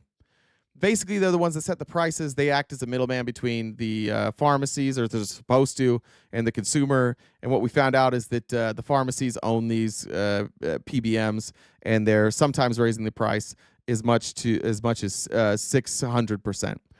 And Jeff Bezos wants to be the pharmacy benefit manager.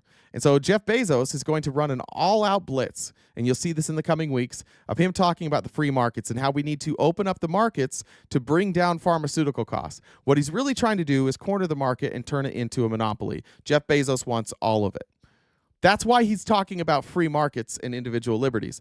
He wants to be able to convince people he's doing free market capitalism, and he also doesn't want anybody being able to stand in the way, like with DEI. He doesn't want people to bring up like his company's history with DEI or his history with DEI. And so he says, free speech and free markets. So that happened this morning, and that's what caused this conversation. What happened was that the editorial board had an editorial done and ready, and that was the process. Right. And then suddenly to say, oh, now we're not going to endorse. They've endorsed other things since. It was the process by which it went under there. And there's other things going on constantly in the paper. I now use the hashtags Broken Times and Broken Post. The headlines in both papers, I think, are constantly off, constantly trying to soft pedal what's going on. Yeah. You're not going to like what I'm saying next. But we are in the middle of a totalitarian fascist coup in this country. Yes. And when we don't call it that, when we soft pedal it, when we don't have a real discussion about it. And at least here, I could say those words, we can have that discussion, but you will not see those words in the New York Times or the Washington Post. So, Jeff, if we were being in a couple. Yeah, say it. It is what it is. It's a coup. It just is. It's a coup. It's a coup. I said coup. It just is. I want to end with Tim Walz, who I love. Tim Walz, shout out Girl Dads. Tim Walz already has his eyes on the future, and I appreciate that about him, and he's absolutely right with what he's about to say here.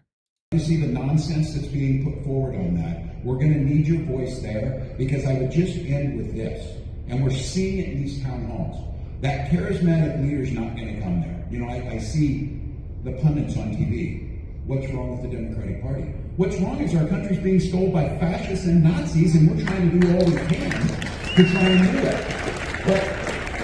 But we need to use all the tools in order to see the nonsense that's being put forward on that. Why does that cut off? I'm sorry. I didn't check that. Let me get the full quote. Damn it. It was the last part that I wanted to give you. Spoiler. Here it is. Is that when we get back, that's a better recording anyways.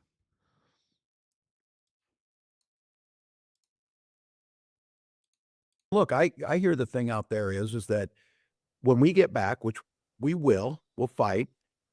I'll tell you what people are going to expect is they're not going to expect us to tinkle around the edge with the ACA. They're going to expect universal health care. And if there's a lesson here, I always said this, we had a 1-vote majority in Minnesota when we moved clean energy, we moved reproductive rights, we moved a whole slew of progressive very popular, including things around guns and gun safety, very popular things. We moved it with a 1-vote majority. And people ask, well, what do you call a 1-vote majority? A majority. Simple as that. It's important to remember that what this is going to do is provide an opportunity. When Donald Trump loses, and he'll lose, and hopefully it's sooner than later, and the coup will fall apart. And when he's gone, they'll try and install J.D. Vance, and J.D. Vance doesn't have the personality or the constitution to be like Donald Trump, to be a fascist leader. He just doesn't. And when it's over, the American people will be exhausted, and the American people will be broke, and the American people will want something new, and the option is going to be there, and the mandate is going to be there to make up for everything Trump stole from us. Everything. We're talking about tax reform. We're talking about universal health care. We're talking about universal K through 12. We're talking about funding for public schools. We're talking about funding for universities. We're talking about job training. We're talking about renewable energy, all the things that we have been begging conservatives to just open their eyes about. All of that stuff is on the table as soon as this coup is over. As soon as this coup is over, America can recover, and there's a new mandate to do things completely different. I do think it's going to happen faster than we think, because this dumb bitch is a dumb bitch. And it's important to remember that. Donald Trump is not that bright, and he hasn't surrounded himself with bright people. He surrounded himself with sycophants and oligarchs, and the oligarchs aren't that bright either. And I know it's scary for all of us. Frankly, it is scary for all of us. I think we're going to win. I think that ultimately America comes out on the right side of this, and hopefully can repair our relationships with all the other countries that are being shit on by Donald Trump right now. But yeah, that's a good point. They're completely breaking the system so the Democrats can fix it all for good once we are done with Trump. Yeah. Listen, just whether it's me or or not, like, consume a little social media tonight. Go find those posts where people are bragging about the Epstein files, and go look at the comments. Go to the places you've been ignoring. Go look at the right-wing conservative content creators, and go look at their comments tonight, and tell me there's not a change. Sure, you'll see some lefties talking shit, but you'll see some right-wingers going, what the fuck is this? I think it's changing, and it's our job to keep the foot down. I think it would be a really cool thing that America would be the quickest to kill fascism.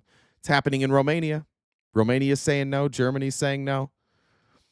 It should never be a surprise that fascism rises at once, that one fascist gives permission to another fascist. And what we're seeing over and over and over again is the fascists are losing. They're not doing well. The fascist uprisings in the UK, in Germany, in Romania, Argentina's falling apart. It's all falling apart. And it's falling apart because it doesn't fucking work. It never works. It's never worked. The success rate is 0%. Fascism's like, people say, like, oh, name me a socialist country that works. Show me a fascist regime that lasts. They don't last. And this one won't either. Anyways, I'll see you guys tomorrow morning. Unless Jen has any announcements. Jen, do you have any? I'll check the comments one more time, and then we'll get out of here. It's late. Thank you guys for staying up late. Yeah, way past everyone's bedtime. I think, and just double check the super chats that I put on our chat, and I think that's all I got. Mel and Kelly says, love the nightlives. Thanks for all you do, and fuck text. He came back. I don't know why. I don't know how, but I wasn't able to figure out how to block him, and so I'll have to figure that out later. But he came back, so. Well, fuck him. Wait, and you couldn't block his account? Someone gifted it. Oh, I don't think someone directly gifted him a sub, but he was. But yeah, he is a sub currently, so he was gifted a sub, right. not. So I'm guessing it might be something to do with that, but I'm not 100% positive.